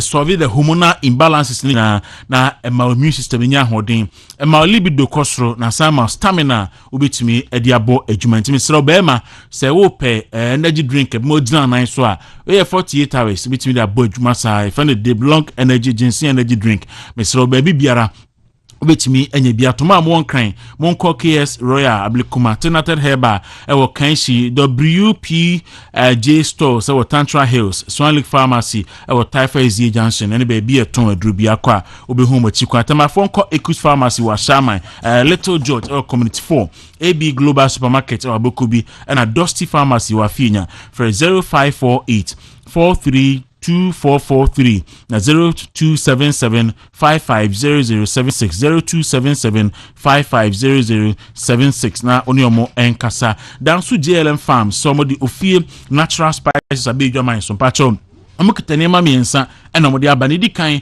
eye prekese powder ginger powder and a chili pepper powder and we a natural spices you fear natural spices and fa bibia fry no additives se prekasa na opa a raw prekasa na ye process it into powder and ye de egu sachet mo sili an kama and to bibia wo de prekasa be bia se aduane se wo de ye aduro se wo de ye bibia boys ni kura mo twa bi go mbites so a omo ye good to go because ye fa bibia fry enchire nim bibia nim a raw prekasa sana ginger ne tie sana makunu so etie nti ofie natural spices de kama pa aduane no afo so a enamu hia prekasa mu nya no we nso beboa mo ama mate prekasa no enka papa natural ebiri akuapem ene ye sa product yi enkrahasi Malata Market Antenes ewo Malata Market First Gate First Store uduoruma oni omuni nkomo so we fe nso ewo Malata Market ono nso so ewo bi 0546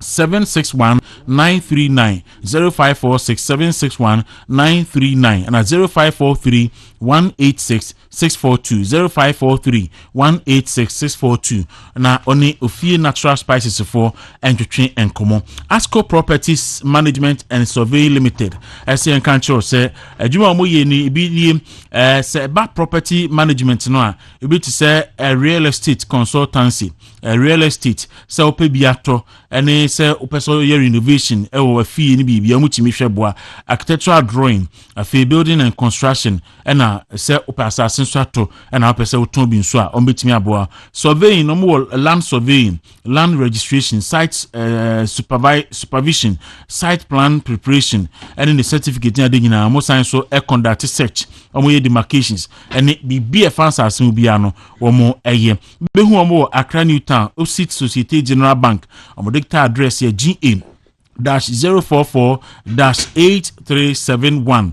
and omo number so eni 0303-943-057 0303-943-057 omo WhatsApp number and telephone number so which we have friend or WhatsApp at the same time and also so 0541-880-298 0541-880-298 nti ebansa ase ho sem enyina na obetimi e de akwa akodan omo na omo so ahwe aye ho adwuma e de amawo omo wo other services bibria so a no so omo hwe eye ene aba printing enso so se ba digital printing no business invitation cards ne folders brochures screen printing ene bfa printing hu bia so wo de kodan omo so a omo betimi aye se wo be di dwuma bia opese omo ye handkerchief omo ye caps marks near the printing digital labeling bibia and also from so on betimi no edi ho enkomo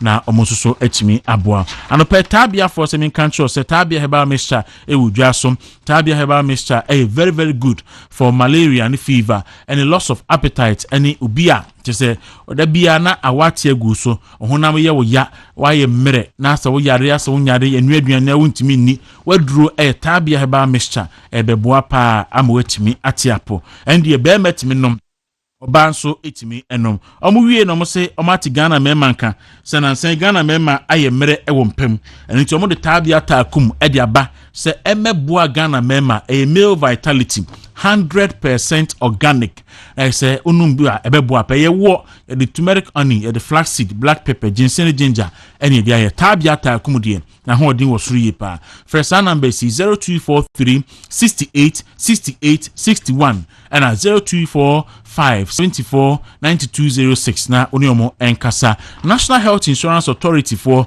SA country so many USAID for and akabum eden kratui eba se obia wote enka bia no so unya National Health Insurance card ni bi na odi adijuma wanhwe ya ohunu ho fa so gisa wo yare ansa nti entwen na enyare kopebi na onso odi acquire sabia wo bi na ewu a and Dr. Baumienti I very simple now so after mobile phone now about *929# *929# no where the prompt nechi now if you will renew card from the comfort of your home or office any baby we share problem be after 05 6447 and 0302 na oni omon kasa embetimi so MTN Vodafone customers ebetimi afresh short code 6447 na oni omon edi enkomo Tunnel Launch Ghana eye bia ba ko a ye kwa kodidi eye baby a okohonoma utumi sampa aduane excellent music any food ni drinks top notch customer service any baby a ho twa na ho efe na wani beje na fe wonso atimi aye unhia mu nyina na eye just about 5 minutes drive from Kotoka International Airport nti o hia ho bi Kotoka Enfane nko baby a na odna Tunnel Launch Ghana akodi omaduane pane bi na wako experience serene environment timisro 45 Kofi Annan Street airport residential area where fine pa omaduane so ede ti 055 155 6444 055 1556 999 na oni omo entwetwe enkomo Emas Global Link Limited ene de ekwa abruchiri na ose waboa amene abruchiri kono ay very simple sanse enkrata obehia de akwa abruchiri enyina obema onsaka passport ene afei we interviews visa interviews ne applications ene huni menyina obeboa Ghana se uwia obesan so amewubi so ahia abruchiri ho na waboa ode adesuafo okọ ode adwumayefo okọ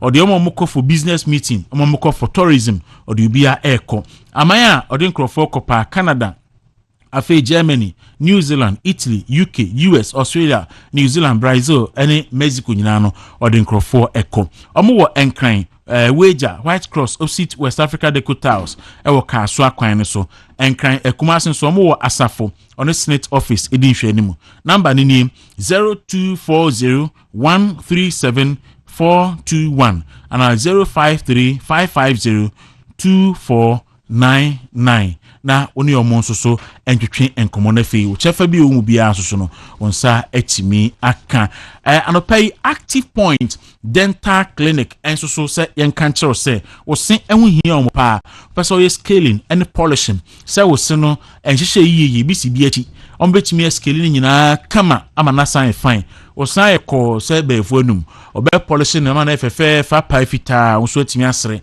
wo se no nya kwanhia meso abu ebi ana osene sheki nyina osene bi atu ama wanum ada ho obeyiri nyina kama obi a wanum won kan so beboa obi nsuso a opese odi gold ana silver efa osenso no eno so etimi boa eyema afefefe owo enkran Jolu Presby Junction Kumasi de nyame oben abusuan FM kaswa owo Crispo Junction Farmwork Depot nachi obo ase Manai Junction sunyane o building na mu ena sehwedwunase number ne 0554 7571 779 0554 571 779 na oni omo enso so eni enkomo anopa Fix My Ride Company Limited for say emo asonte say omo na aba omo wo expertise a DCC car enti car bia say you person engine overhauling person engine turning body spraying any air condition any general maintenance nyina no omo na wo de car bia omo timi ye Benz Kia any Toyota any car bia omo chi kwan so anyira kwan kra omo wo enkran Atiko Junction Accra Academy School munchem honoma ewo ofa odoko police quarters honoma go filling station achi my number is 0202 227 660 and 0540 556020 na oni omososo eni enkomode fe mu abi wachira omososo atimi ede aboa shan so ma me se memory day ene memory day bia yenu abana na ekua ede movement showbiz Miss Bell at the movement showbiz every movement TV so now only abidua fortnight if you know that is 8 p.m.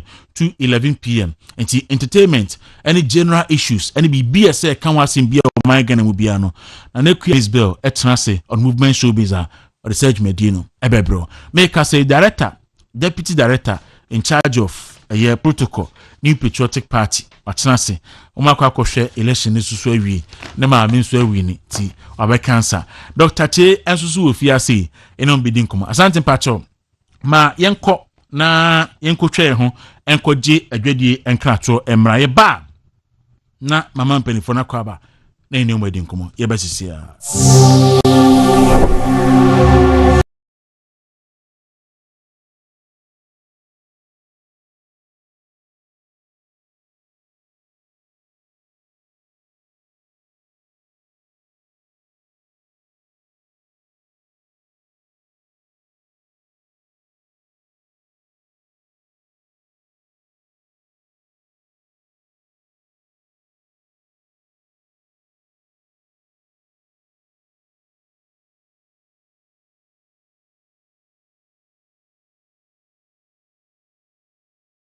Yeah, I think nothing no on the fourth term. Okay. Yes. And by and large, Jerry Ahmed Shaib in Wijagbawi, a fantastic gentleman. Will be in him saying Jerry Tier on channel. He's down to earth. The youth like him. A party for so who here be a Jerry in train my own some man be bisano no flow, So this is the person Jerry is, and I believe says Asubai who the call now ko you more party muna a man for no do no pewasema. They'll come in to help you. They say prior to even the elections, Dawuro, you had the Queen Mother of Wija, the Queen Mother of Bawi, and some notable traditional leaders all vouching for Jerry. And the hope is that Jerry scamming November probably our votes will shoot up in Wija Bawi, and it's a good sign.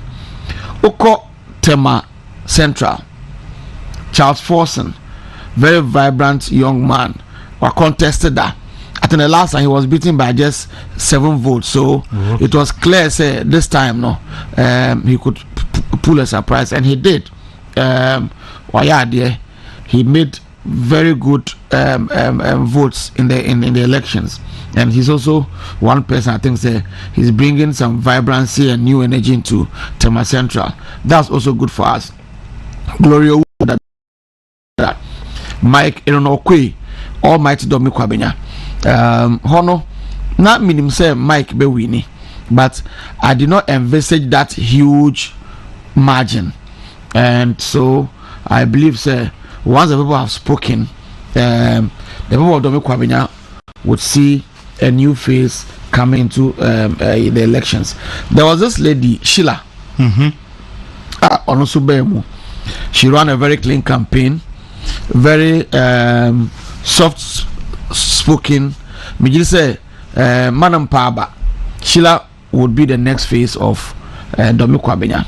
So also now only Mama party in the constituency, and I believe that say Mike Mo so ye omde no mokwa she would follow up and be the MP for the constituency.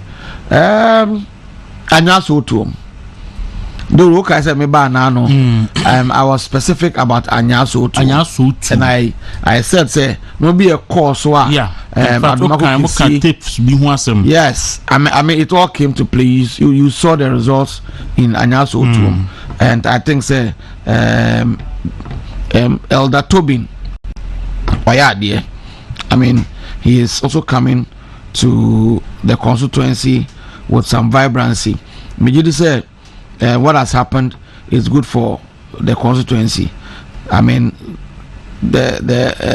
he only 818 votes. Emma Edumako Kisinya 566. I mean that was quite a good margin. It's sending a signal. But over cancer, we park and so ebaha after I'm say a day to election. Yeah. One also be cancer tips in the name of Kosovo. Yeah. I want who say and you know they have spoken. Almighty Amasaman. From where I sit, I thought say still no Afrifa nka obetimi ewini constituency no, but unfortunately I'm corner the young man Yaya Kasimata ewini, and I believe say we'll need everybody on board to move the constituency into the next elections. Honum no Dawuro Edin man can I said it here say whoever wins will need the other side to come on board. Consider the fact that typically NDC seats Afrifa dear edgy seats no, and he built on what Clement Wilkinson had done. Ubeka Clement constituency Martin 208 went 2012 went 2016 3 okay, and he pulled the votes very close to winning, about just about 120 votes. And a friend saying Afrifa Ebeji. So I mean we're one term. I mean we'll see how it goes. We'll process to reconcile the constituency. And the first thing for every aspirant who win near the Akasa Ben say you try as much as possible, be magnanimous in your jubilation. Who we knew we are the cancer and say, how do I work out to win my seat? The SLE first is to bring the loser candidates on board, and once we're able to do this, Dawuro will move into the next elections with a united front. Okay. A free. Okay, enough. How you can create Ablikmanov. Yeah. A honor. I think say me know of because it looked like as a queer free would win, and it came to pass.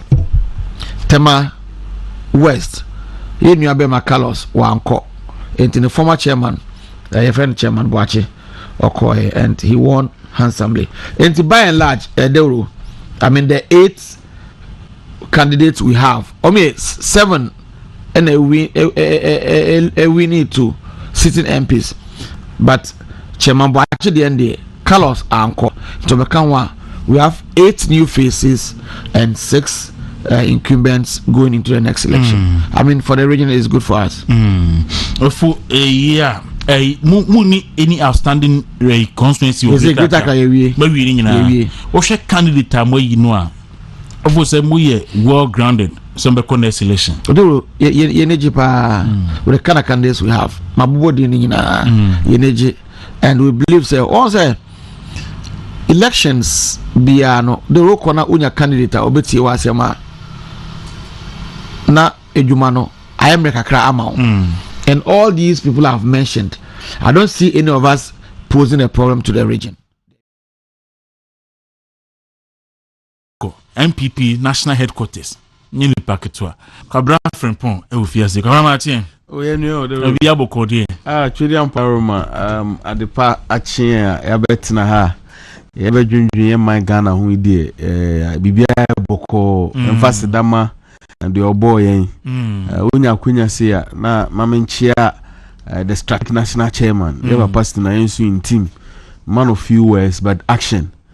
Ni encha the dynamic general secretary lawyer Justin Kudu Afrimpon se be obia no nyaminhira no o show no so a modern ball o ma ball as national officers how mdo o na yesi for make sure say to abawi e chiri din no baby obia nyaminhira all the national executives now share the course here nka be 4 years ago by this time party they won by this time no.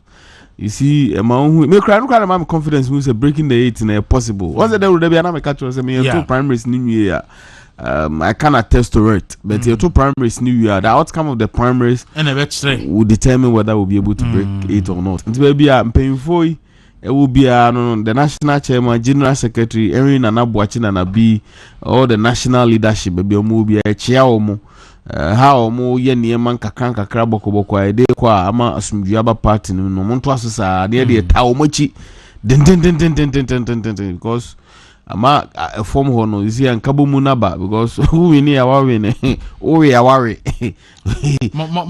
my idea we ni aware no we aware nya fi na dide ni kase my pa baako pe na nko ya tomo max umbe tutu ni enya yendidi na ayendi anya de owie so no de asane mu nyina na the linkage of the national na ka so nko ya na that be say yendidi issue so once general secretary grab kasa fa won say as soon as possible no umbe to na so make sure the right thing is done and we the enu the infant to me say you done I'm general secretary election now to be honest with these elections Mani any role to play because now we interest and I told you maybe in fact me no crazy me now we interest or baby me no and because of that vetting crown we make sure me even one frame because now me per conflict of interest be and I quite where you anymore adwuma mo bi na start vetting committee so and now how come monitoring this and no because when him say na me interest or etiwa east me am ma me no aba be na o asare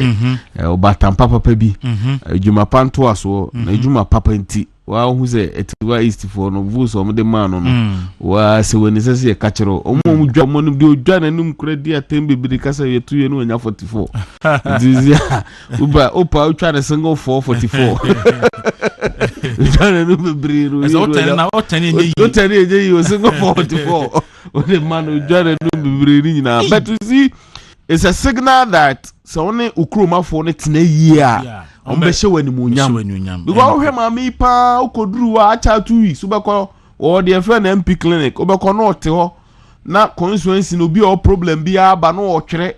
Acha 3 months no ye community engagement. Enyema o ye no okachire omo no tie omo futuo. Now to just make sure say he's always at the doorstep of the delegates and also to the constituents. Now how what media Juma some developments or the alcohol or no one a common fund or the BC hospital or the BA way or the BSA or the BSA, you know. You see, I attested to it that when you live well with your people will reward you. And baby honorable Abnos Asari will be no Nyamishirano. About one or moto edema no so say they also expect more from her. And knowing her very well, no, Mihuni said she will also deliver to the people. Me and that delegates for ni na so say no mbekasa no asopam na omo yesu adwuma kama because umnya ni papa say enton twene govoo bi ma oba betra so ba how na men bo honorable Francis Usu a chance to Dwaben constituency o hwe confidence Dwaben for so repose in you na obu sitting member of parliament to over 200 votes ni chere say asudie da also because they expect from you. So timinya 334 na incumbent MP nya 120 votes no ma who say asudie da so ni ma papa na wo ye unyae no this time you need to quadruple it, you need to do it more and you be delegates so wo dwa binyina so abaso say omo share papa no so modern ba obo say time am Roberts ha bomfa chance stretch so na muntimi so ano ade ha dwen crampo ni say obi dey funu free mortuary eba na omo expect say be ye ni akobo akwara otwi ambulance ni tu amanawu na papa itim ko see police post or so sade na no ukọ other areas to say bomfa for omo AstroTurf Park car ya be over 3 years obi anko so odisika komo omo ye ma omo teachers bungalows and access renovations schools are boy or more nya adwuma ni we ni nyina now that kroma for no the button national insanity they expect more from you now. Knowing him very well,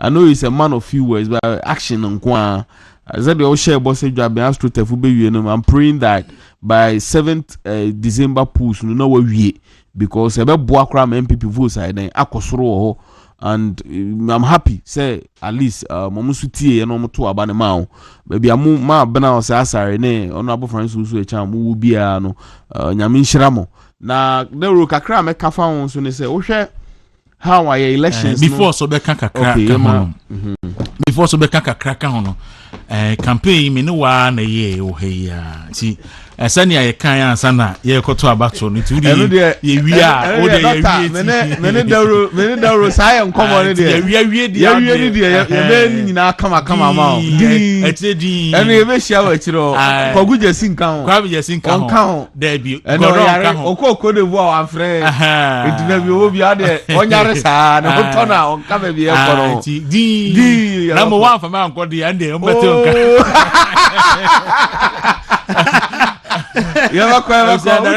Mamintia the last in come get fan administrator Dr. Richard Boadu baby obi anyame shira no papa na ni so ade hunu any developmental year wa year in the various schools cars all the schools wa boa a new patriotic party pa o yeni panso sabe enye party appointee bia na like o born ipunu mo bebie akwan ma how be receive a church on niam mu hia mo be assist wa mo anya in fact enipa bi sa no born abaso ma na president who say na point we dey obo adwuma onu dey Dr. Richard Boadu ampofo Dr. Richard Boadu bia me kai ze onim primaries ni ba bi na am say na doc MP nu nko bi o si da bi ye moa na enyuma na ya shase ni enwie ni entimi muama party ni break no enye obia na be ko parliament ni obia na ese ko ye boama party ni break 8 eno kra na enyina be benefit obia bi Dr. Bebia obia nyame nshira papa. All right, Dr. Francis Che a member of the New Patriotic Party or America so je ni pani awapon adwuma Oh na ya brantin so. Nfi na kwa enim kakra. Dog, good morning. Good morning, Dawuro. Na bia bokodi. Nyame adaroma apom ye pa na Nyame o yeso ye ho ye pa. So abrantia na ba pa. What is the secret? Eso ka chere because so abrantia na kwa enim. Oh yes. My guy is okay, I friends Jamaica will say Trodon. Trodon. Adaroma dog. But you say obi a ho ye. Nyame adaroma ye ho ye pa na. Dog ye polling station chairman so adenta. Yeah. Kaka assume ya after let's deliver. I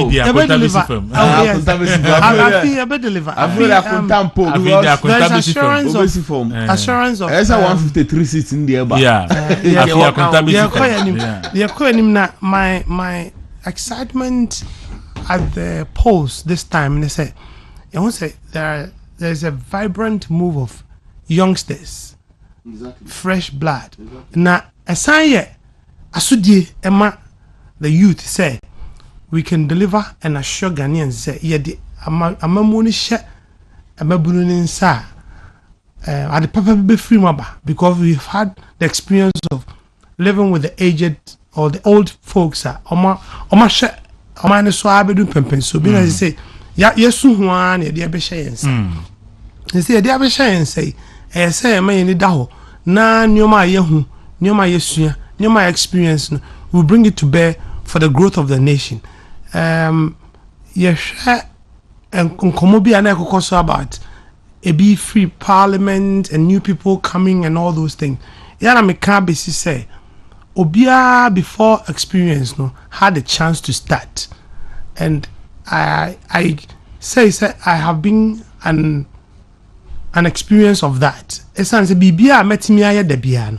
Ye ma me kwan se me start na me the enthusiasm and zeal a shame and I'm timid year the mpesa me bia enti se ma asodie ye adwumade hya wonsa now wo pepa wom now wo de anizuade hunu nsusu si wani so now fu se opesa ukodu ba bia emretie ma obesua the rudiments of the game now we move fast to get to a desired place. We've had a lot of new people coming to parliament. Obi to say Subin entry I replacing with Obriabois. Yeah, when I heard about him I was impressed. So he's been around for a while, he's giving way for some people to precede him and Abedun Pempensoya or the Baye. Now he did a marvelous thing. Na onye de debebrace na or boy Jumana Nyamim Abuama Obenya Dunya or the holy seat. Bantima was also a place and as commissions walk a eventually the best has taken the day. Na Obia went to me uncle parliament bian and chair say party na you sorry chair say Obi Aduma I saw many more than what you were doing and it's near you prefer no over you. So we should all come together and fight a common cause. Breaking the 8 is the agenda. Dr. Muhammad Bawumia is our flag bearer and we want him to be the president a year by this time. And all the energies must be channeled towards achieving that goal. I think that after this election there's been peace as opposed to other days not a re-election and I'm say obi mafia obi and obi a protect you obi no obi say ama obi and all these things were coming, but this time we haven't had much of those things. The issue no dear me feel say it is I'll say it is a small stake in an ocean. There are little BBIC na your boy who was say after election and some be brilliant PP baby and who injunctions have called about transfer baby about motor ban baby na baby injunctions call be a 5 to 10. There is some quiet a whole thing again. We haven't had that experience, and I say NPP has done well. The leadership of NPP, the party leaders, and the elders, the party members in Abwa ama yabedum pempen so bia e chese the way forward no ebema nkunim diaba ama ya break 8 with a resounding victory, not on an easy platter, but it's going to be something by will your pepper any yɛde share ho say ye pese ye na yɛbɛtumi achieve because there are so many things the party has done for us. There are so many things the government has done to improve the lives of Ghanaians. Yɛbɛhu ni ahwɛ ni abɔ ho dawuro ama nkrɔfo mu hu ye ahu ni ɔmo ntie so ate no ma hu say MPP is the way to go. No be able support to MPP to win to election 2024. Na Dr. Muhammad Buhari abe a president. All right, Doc. I find a shock you. MP Ben Ulusi a shock you. MP Ulusi a shocking me. I think say I would say it's shock. I don't really think somebody's loss shocked me. Somebody's loss was a bit of a surprise to me at the point. And not was Sheila Batel's. Nani Diano. Even though the Gifty was doing much, not promising, but not incumbent, hasn't been left out because now in some ever fun. So it was a bit surprising, but it wasn't too shocking because you see, politics is such that a dupem pensobia and comfort pensacre. Now, almost so dear, the nine shocking is say near way or me. Bakwa bada, bakwa so. Inti yebehwe the pluses and minuses of each of them. Ne de ahwe de obetimi amaya konkan and to give them. And one of the most exciting ones so we say another prayer. So Madrid. Yes. I always wanted him to retain him. I felt that now we opposing him. I remember what supporting him. Good. But I have always liked him because you see this hang parliament Nejuma Oyeye has helped us so much because he was able to whip them to course. Amam Crawford and you may be a course, I'll say that he should be credited for what they did. And because say apply the route to Kumasi very frequently. Me hu niema ekoso wo ho nwumadi odi wo ho ne ono ankasa na hokeka wo parliament no e maame nya hotoso say I would want him to be retained and I was happy when he got the nod. And those are the two persons I'll talk. All of them have done well. Michael Kwe was impressive. He was very much on the quiet. Mikobiana medin koma bi ana me wife didn't come because I don't see Michael Kwe so much as the other lady seemed to be more in the news than Michael Kwe. But then also the groundswork very effectively. And he carried the day and I was impressed. And they are doing well. My idea will be enough family dear. I could do pempenso I do but say end of the day we have selected our parliamentary candidates and the goal is getting them into parliament and then breaking the 8. These are the two tasks we have as party members and as supporters of the New Patriotic Party and well-meaning Ghanaians who want Ghana to go ahead and get to the promised land because koyenim ya yebi see do baby and pempenso do no say jai na de koma alternative government bia will be disappointed and will be derailed after ex-president Kufo. If we had given the chance for NPP to continue, Ghana would have doubled in its growth. But when we lost sight of the fact that say the normal call him na obi so and normal bread yenya de penty and try obi for fraud. We are not doing a try and error. We know the gains and achievements of NPP. Give them the chance to continue the good work they started and don't go try anybody who has derailed the economy before. The two people who are going to be the main people in contention are Dr. Muhammad Buhari and the opposition. And if we see, say, opposition are disappointed us after the 4 and 8 years, not yeshese. The first 4 years of NPP and the second 4 years we are doing is a better time than what we had in the previous 8 years now. Then why do we have to even think about what to do? We only have to give them the nod and push NPP to ascend the throne and give us the best of things. All right. May I say, Dr. Francis Chi Ena Martin Nkano. Governor, as a national officer, 1 year Juma election was national officer. Why the lusu ya ofose we die? Na nza nko lusu. a tough question though. About elections there, what we need to say time a delegacy will make decisions ebekoha na sebekoha. To be honest, na many shed the need baby be in the elections na the day anymore. But I think say you jibuachi entry lose no. I wasn't because I was not probably because I was not following. Maybe I think I'm so one coming said there were dangers ahead. Probably because I was not following. But na minim so share.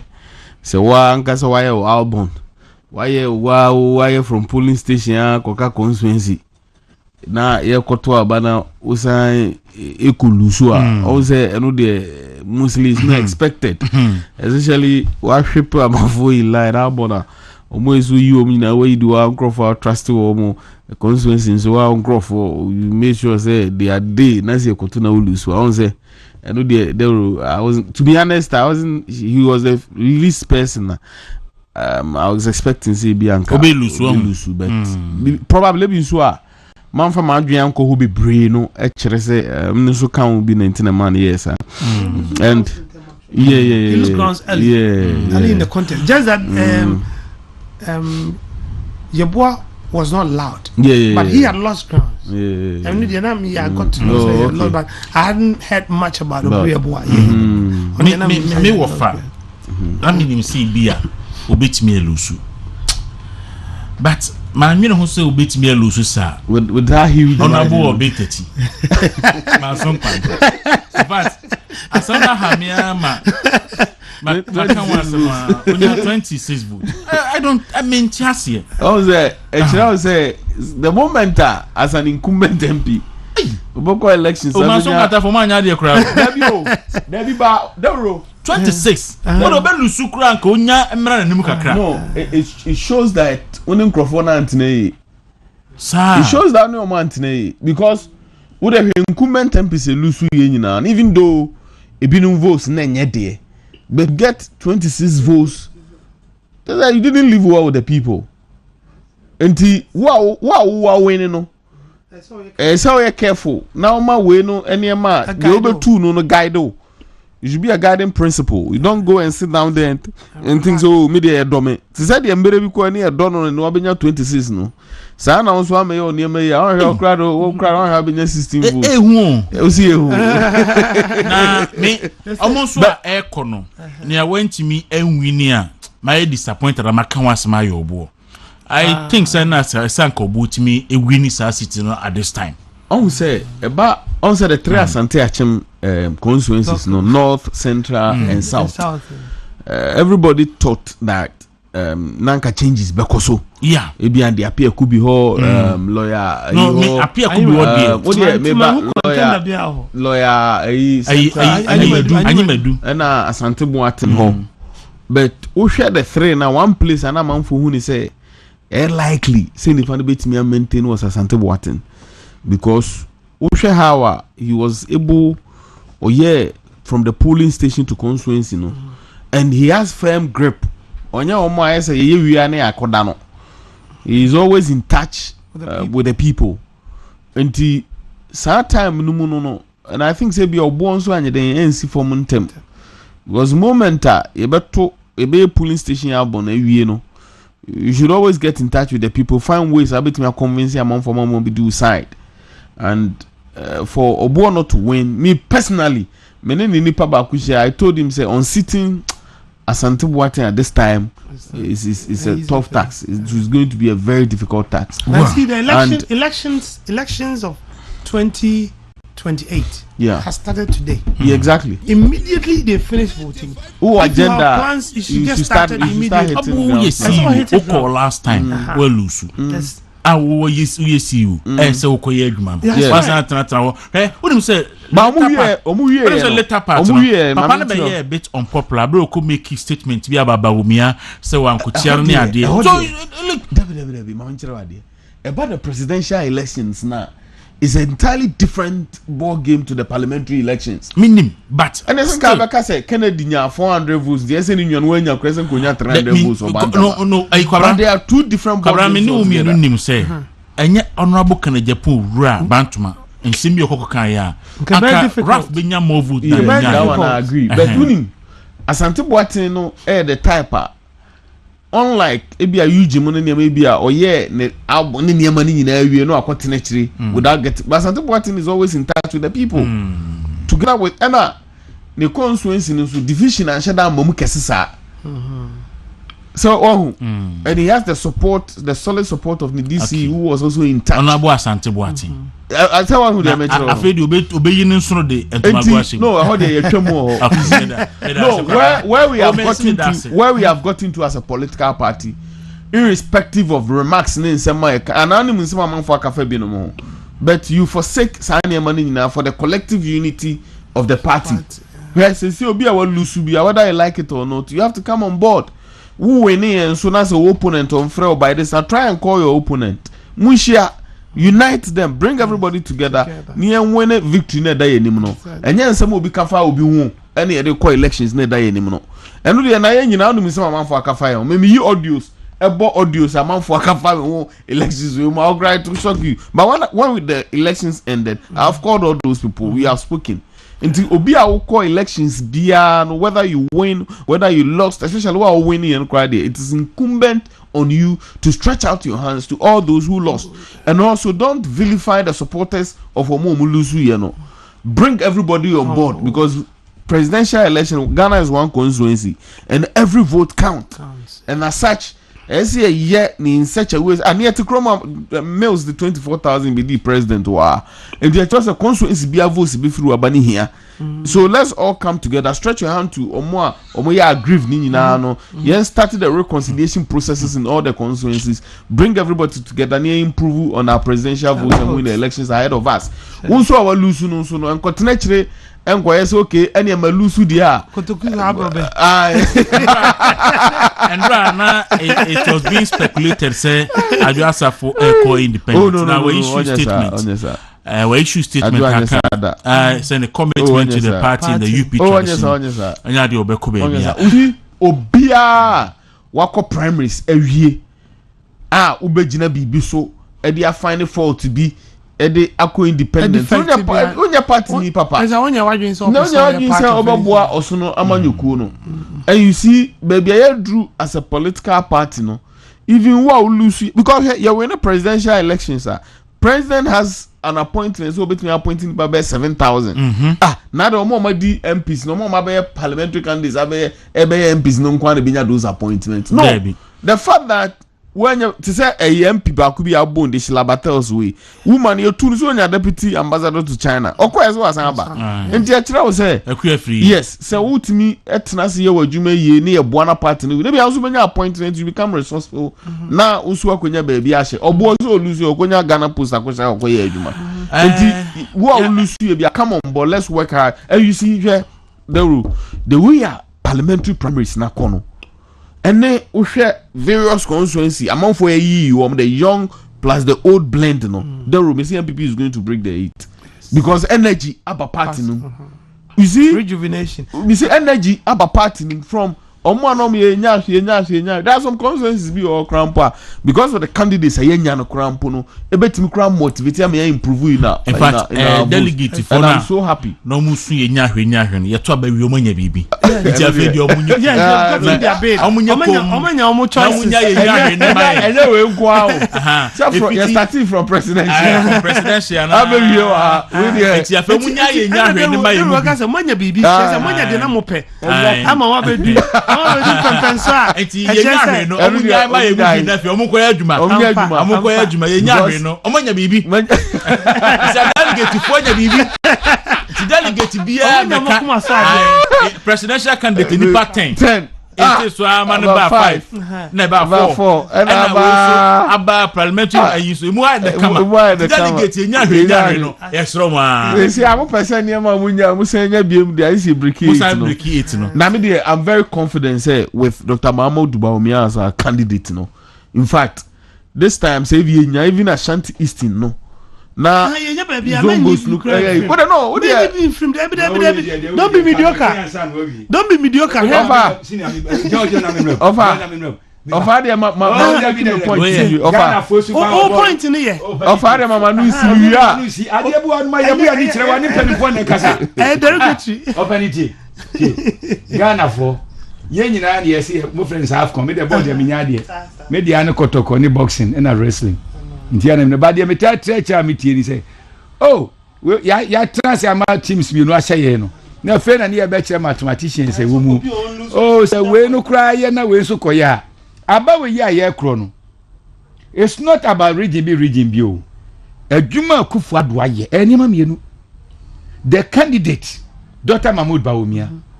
Wono. Ena the adwuma His Excellency Akufo Addo ni Yura Bawumia. Achievements of MPP. Yes. Ena minia e cast across. Ni aka na se edi ahodi be hyem ya adwuma no. Ni yayi pettiness every ho. Ni yayi yawde di every ho. Ye nipa even a Sunday kura no. So for otimi ni asopani ayi. Ba Yesu ntomo nya nkitawodi. Se ye nyina go bia ne de e to nten ya. Ni yesi ye adwuma. It's not about even voter region. It's all about our strategy. That's right. Ya yen voter region mean anya de ketwa. And I don't want to say any nya east nya bi any ade. And no kra no koya you are campaigning in the way say obi on so region be oh and it's almost strong good. What I say Debbie. Complete sensation no be. But the person make can say mo talk here mo kan we dey Kofo Diablo no me betom ma me nche tiefo sha me dey Friday no ya na me ba it we dey meeting wo kakra na Friday no me ba minia look amanyesem ne ye say won Krofo bia on beto betina na minya ahwe ya people will have expected Aduma ko be fin ko level bi say na wa anya mabro o ma me position but I sorry ntra na mbomu no eniema mi Aduma ko be fi menya no any near was no eso the moment ya a party for more negative no you are giving a negative brand into a konya boase watan sebie so ye nyina chinye we do omo ankrofo kra na eka eno ya na manfo ennim ni saa e bia na nko bia person kasebe esifuno so nso ni die nie enka ye ne du ba bia na Akufo Addo nko antimi nye eni ntino appointees no ba bia wo no wo ye Akufo Addo. But to the extent that people like Yen, I'm not sounding braggart and not boastful, but I'm right to say that. Says a young boy afraid binum no mum far. Meaning I don't work from no free wabefa. And na ya may be no de agitation a yes and man. Banka equally and Akufo Addo will be a wobia so ye minister one way one you know. You are there to also look at because ye campaign in the public koye. They make us out here. But the message say generally including NDC4 obia no obeka say and Akufo Addo onya hwe sanye ya personal gains dia because nyame adom me nu akane na number 2 radio station we ni ade no na nkane anho asem odin ene ba ye MPP fo nko na enjoy ye nyina ye nya bi ana me bo ana free SHS kura de me kuma se de wo me be anuraga NDC strong word ni ade said enam kura no mpe school ni ade no ene nyame adom Akufo Addo ba yi voter region free SHS ni wona and next time education Africa nyina ye na edikan no any TVET ye na Ashanti region Eastern region na ye no even NDC strongholds many of the Americans out here into dan yakoka se na ye nso nya ahwe nyame adom hwe ye security ya na ye kan wasman ya yedin no menua ye mo Akufo Addo ne Bawumia any kandapa ne penifo na baso unim the number of times a terrorists making attempts to come back. But our security is so strong. Yenyina yenyebi. Meaning I'm telling you, ye power say one district to one factory no. Se fa nipa mienu kura no a obi anyebi. Enti niema ya yede. If you are looking at it from the marketing point of view, near trans near jai pettiness. Aba we say this be MPP ne kasa ya bre na ndisi fo mra. Because message be no me dey ba. And anu ye joma so about betu assembly man foka. Me wa 2008 moka sa asem no 2012 moka efe mi yi abonte efe no mo ni gina we. And anu ya so betu we see them teacher for 2008 okay 2012 okay e dey be bio na abeka. And anu ye every promise your mama is making you know there is nothing new under the sun marker. What's a 24-hour employment? Meaning, I was a 24-hour employment. I can once again. Koka NDC manifesto 2008, page 62. Mo can say you are going to create employment. Na Ghana I say there or money or resources also you move here Jumai. Go and read NDC manifesto page 21 2012.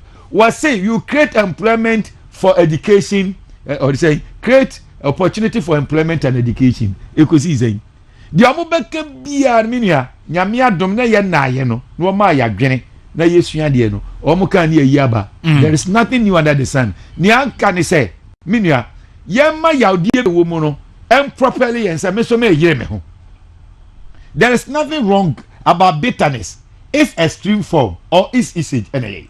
So man yo ya say it is say the osenka me nya no direct me nya ya ene me ko adurumanim na me so nya bia ye be ko yanim enu nso ntina mpanimfo no hwa no say in politics no yesia bibi of social psychology was say when you are satisfied it affects your performance and intiyama wo mo so kom de wo say this for mo bad pa say no wo mo nkrofo no ma me ni ade ne epiam gu ni yasesa sankwada na bi go to ma no tete edu kofa minister betna fidie so DC betna fidie so MC betna fidie so a anyi obi o ye proactive dada wono no bibia ni obi ko anya hwe kra yankan kra kakra bi aba and it the more of those people come the woman so betra ho a wo ye ni research say me nua etu ana ni brabre na boju say abrante so kra che hwemanim na boju say what no kasa I've been listening to him utimi say de emu odu so strategic wise no these are the people ye de fieba because minya minister though I have my respect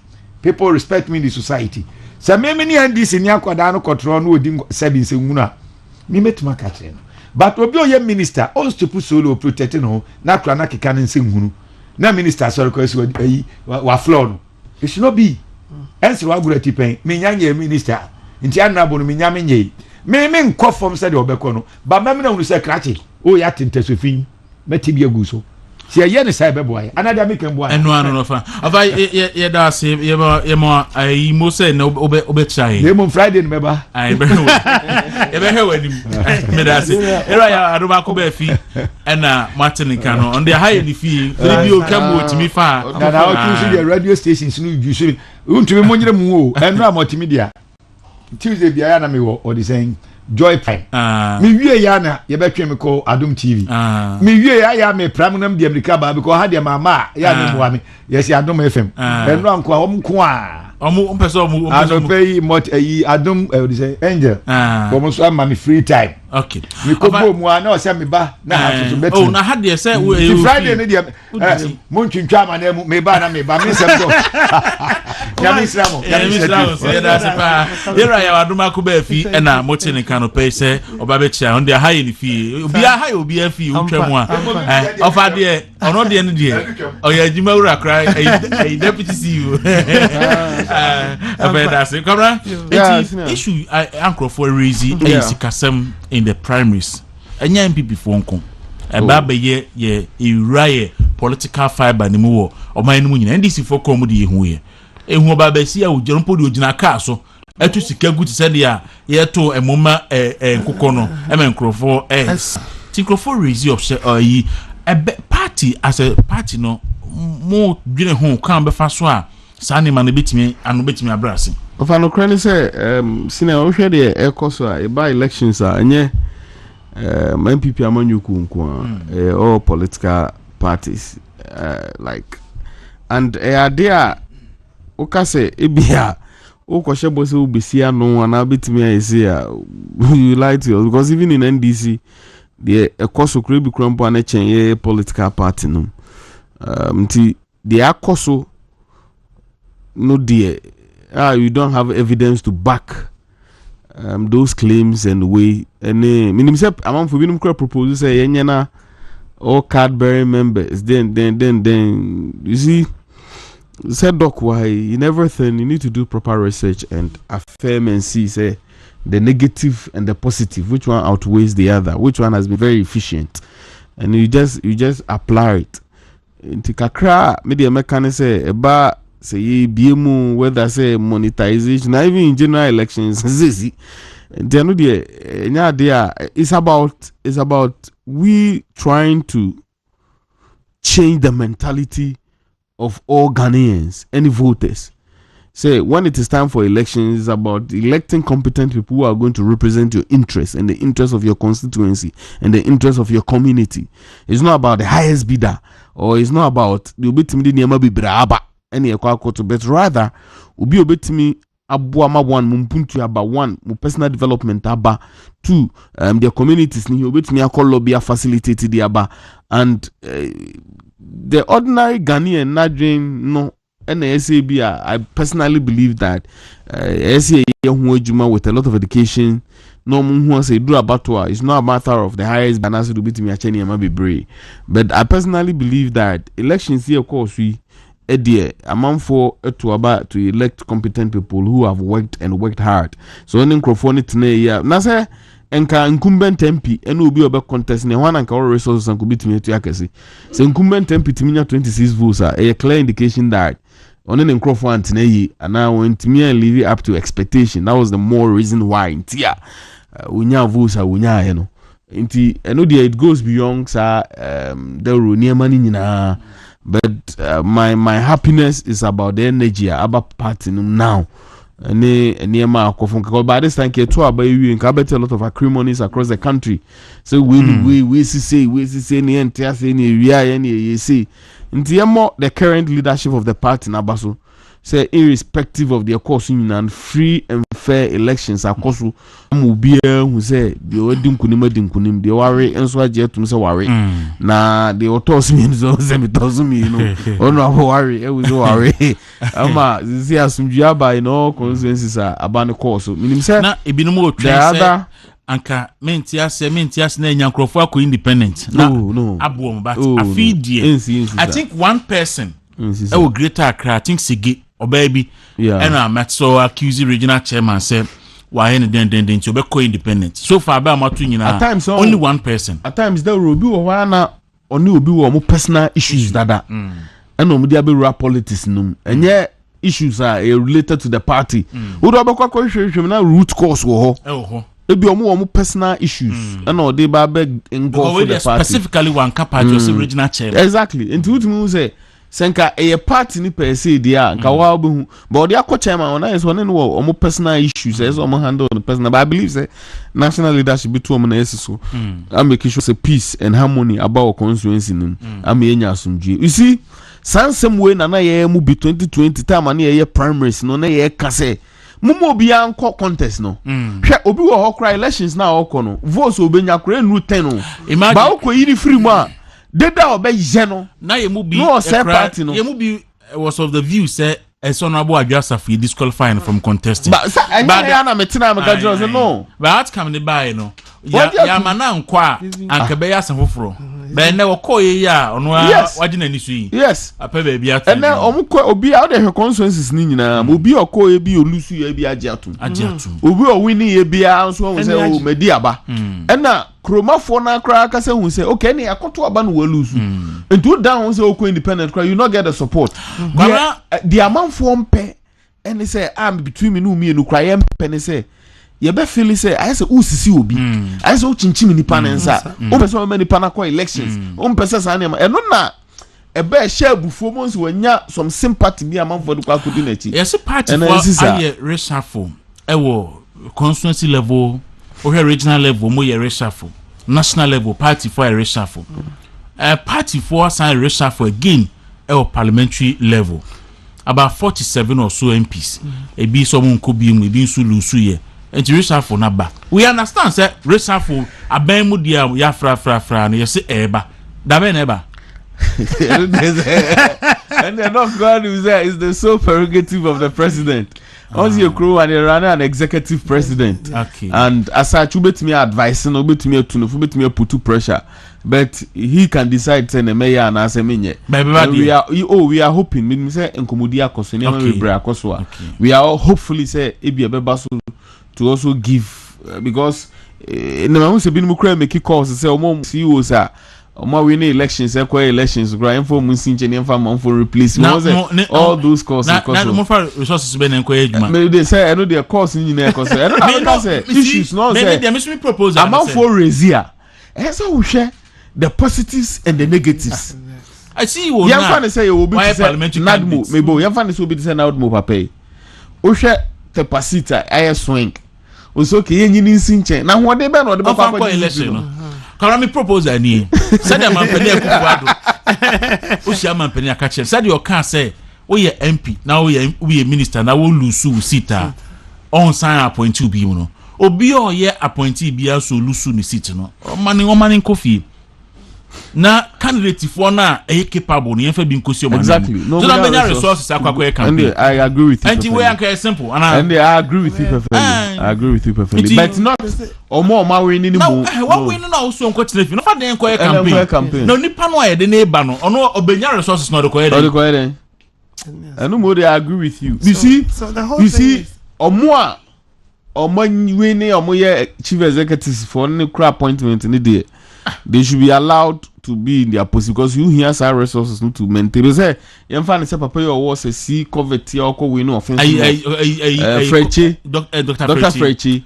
Now so we analysis of the votes are covet TVET commission. Now so we share analysis of offense so hono. Analysis of votes how are close. Now case on call resign here resources men or ko maintain it. Obi say me wo fa ayo controller hosi obi ma na kofi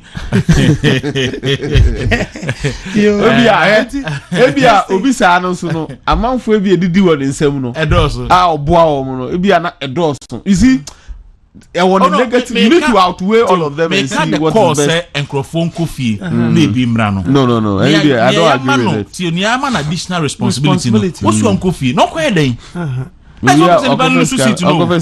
primaries was enough for more. Primaries. So you see, the whole thing comes back to monetization of we say politics. Resources said Ghanaians' expectations and the aspirants also appeal to the people. Nina comes back to the point that say renti ho say amanyosem enye se the odeba be show bottom na mo support na the giver and the receiver are all supposed to be discouraged to be doing it because the original expectation the other man soon feel say me the man oba come ho na oba boa mako mra ni betimi de aye sade ya koso enye ene start here. There were times we were talking about 2009 presidential we were Legon. When people said when the candidates had come obia ni tokina obenya film kaka at the end of the day they were going home in numbers with huge amounts and until now almost said cutting it to super delegate akati to 5 no and come on pe na yom bia mu no obia mrabi said obia benya kakra. So you see the mindset of the people. You blame monetization on any political party and it's possible because obia ayebi to an extent. Is it good or bad is another thing to look at. In other parts of the world, cited US. They said when Obama was doing his campaign, Americans were made to support at least $1. And he was able to amass so much in the history of America. Out to me, supporting the campaign from all quarters. Obiti said Oprah Winfrey fed the whole of America in the name of Obama's bid. Nininaye and Yoma Yehuni said other places they almost said the person who is seeking office doesn't have all the resources to feed everybody.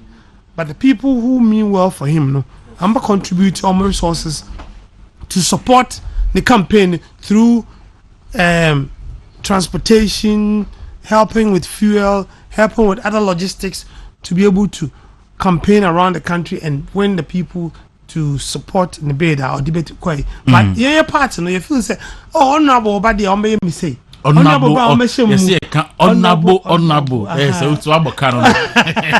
So you see, it's tough for and yes, you are comparing a binu more, but money doesn't win elections in Ghana anymore because people are more exposed, people are more discerning now.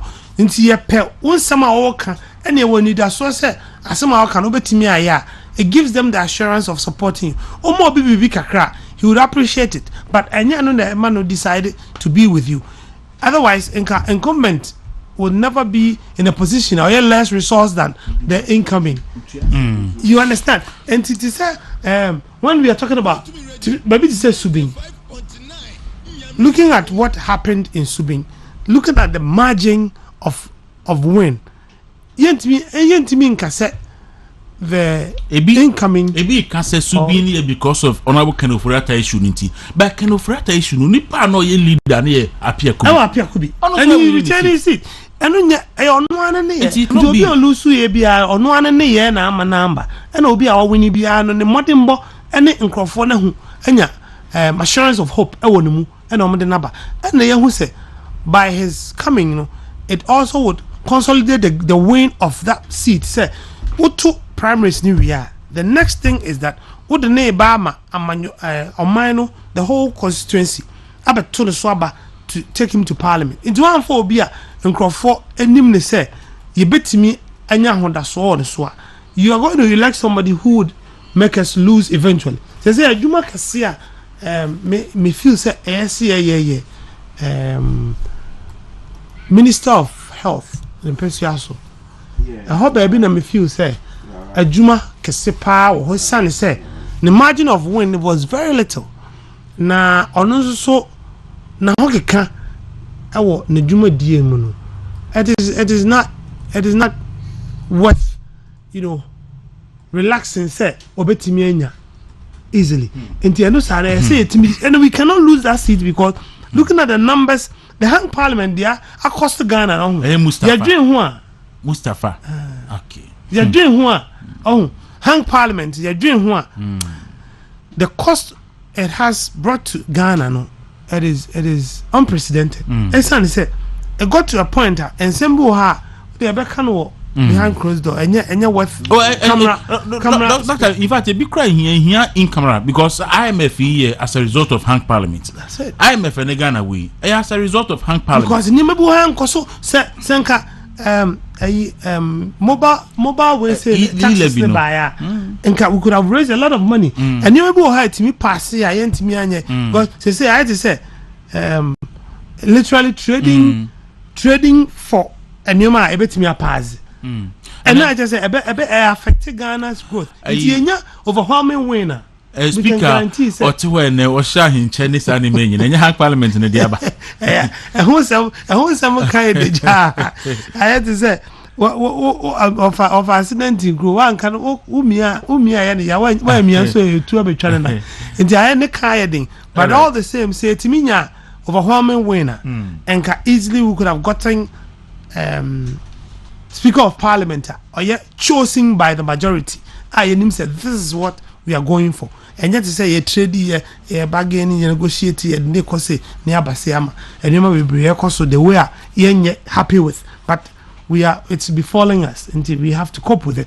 But this time no, we have to support our people to win most of the seats. Bibia na MPP lose to NDCP, we should go back and grab it. Central region was a test case. Yes, loss in Central region during 2020 it was bad. It was huge. Very bad. I say it may retain, it may go back to grab them. And I crash also Diana, you lose and getting yet. And na Minya Kasa or Kasa region by region be yenya. It is mediocre to say a region be new region. You see, Mama and I intentionally didn't want them to continue. I understand. When somebody is making a point, you don't prejudge to the end because you don't know what is in my head. But the premise, no. See, no. If even at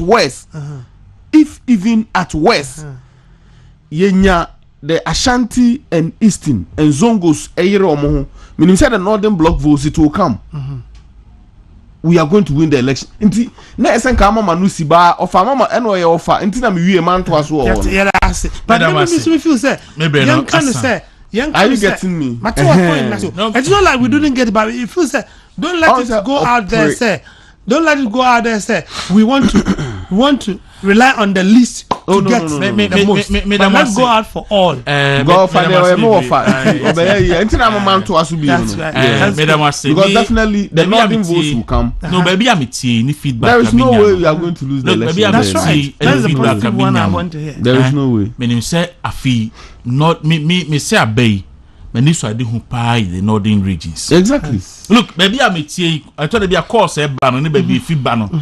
I mean, no more but Dawuro here, me reassuring. Doc, me often conference no. Me I'm call northeast.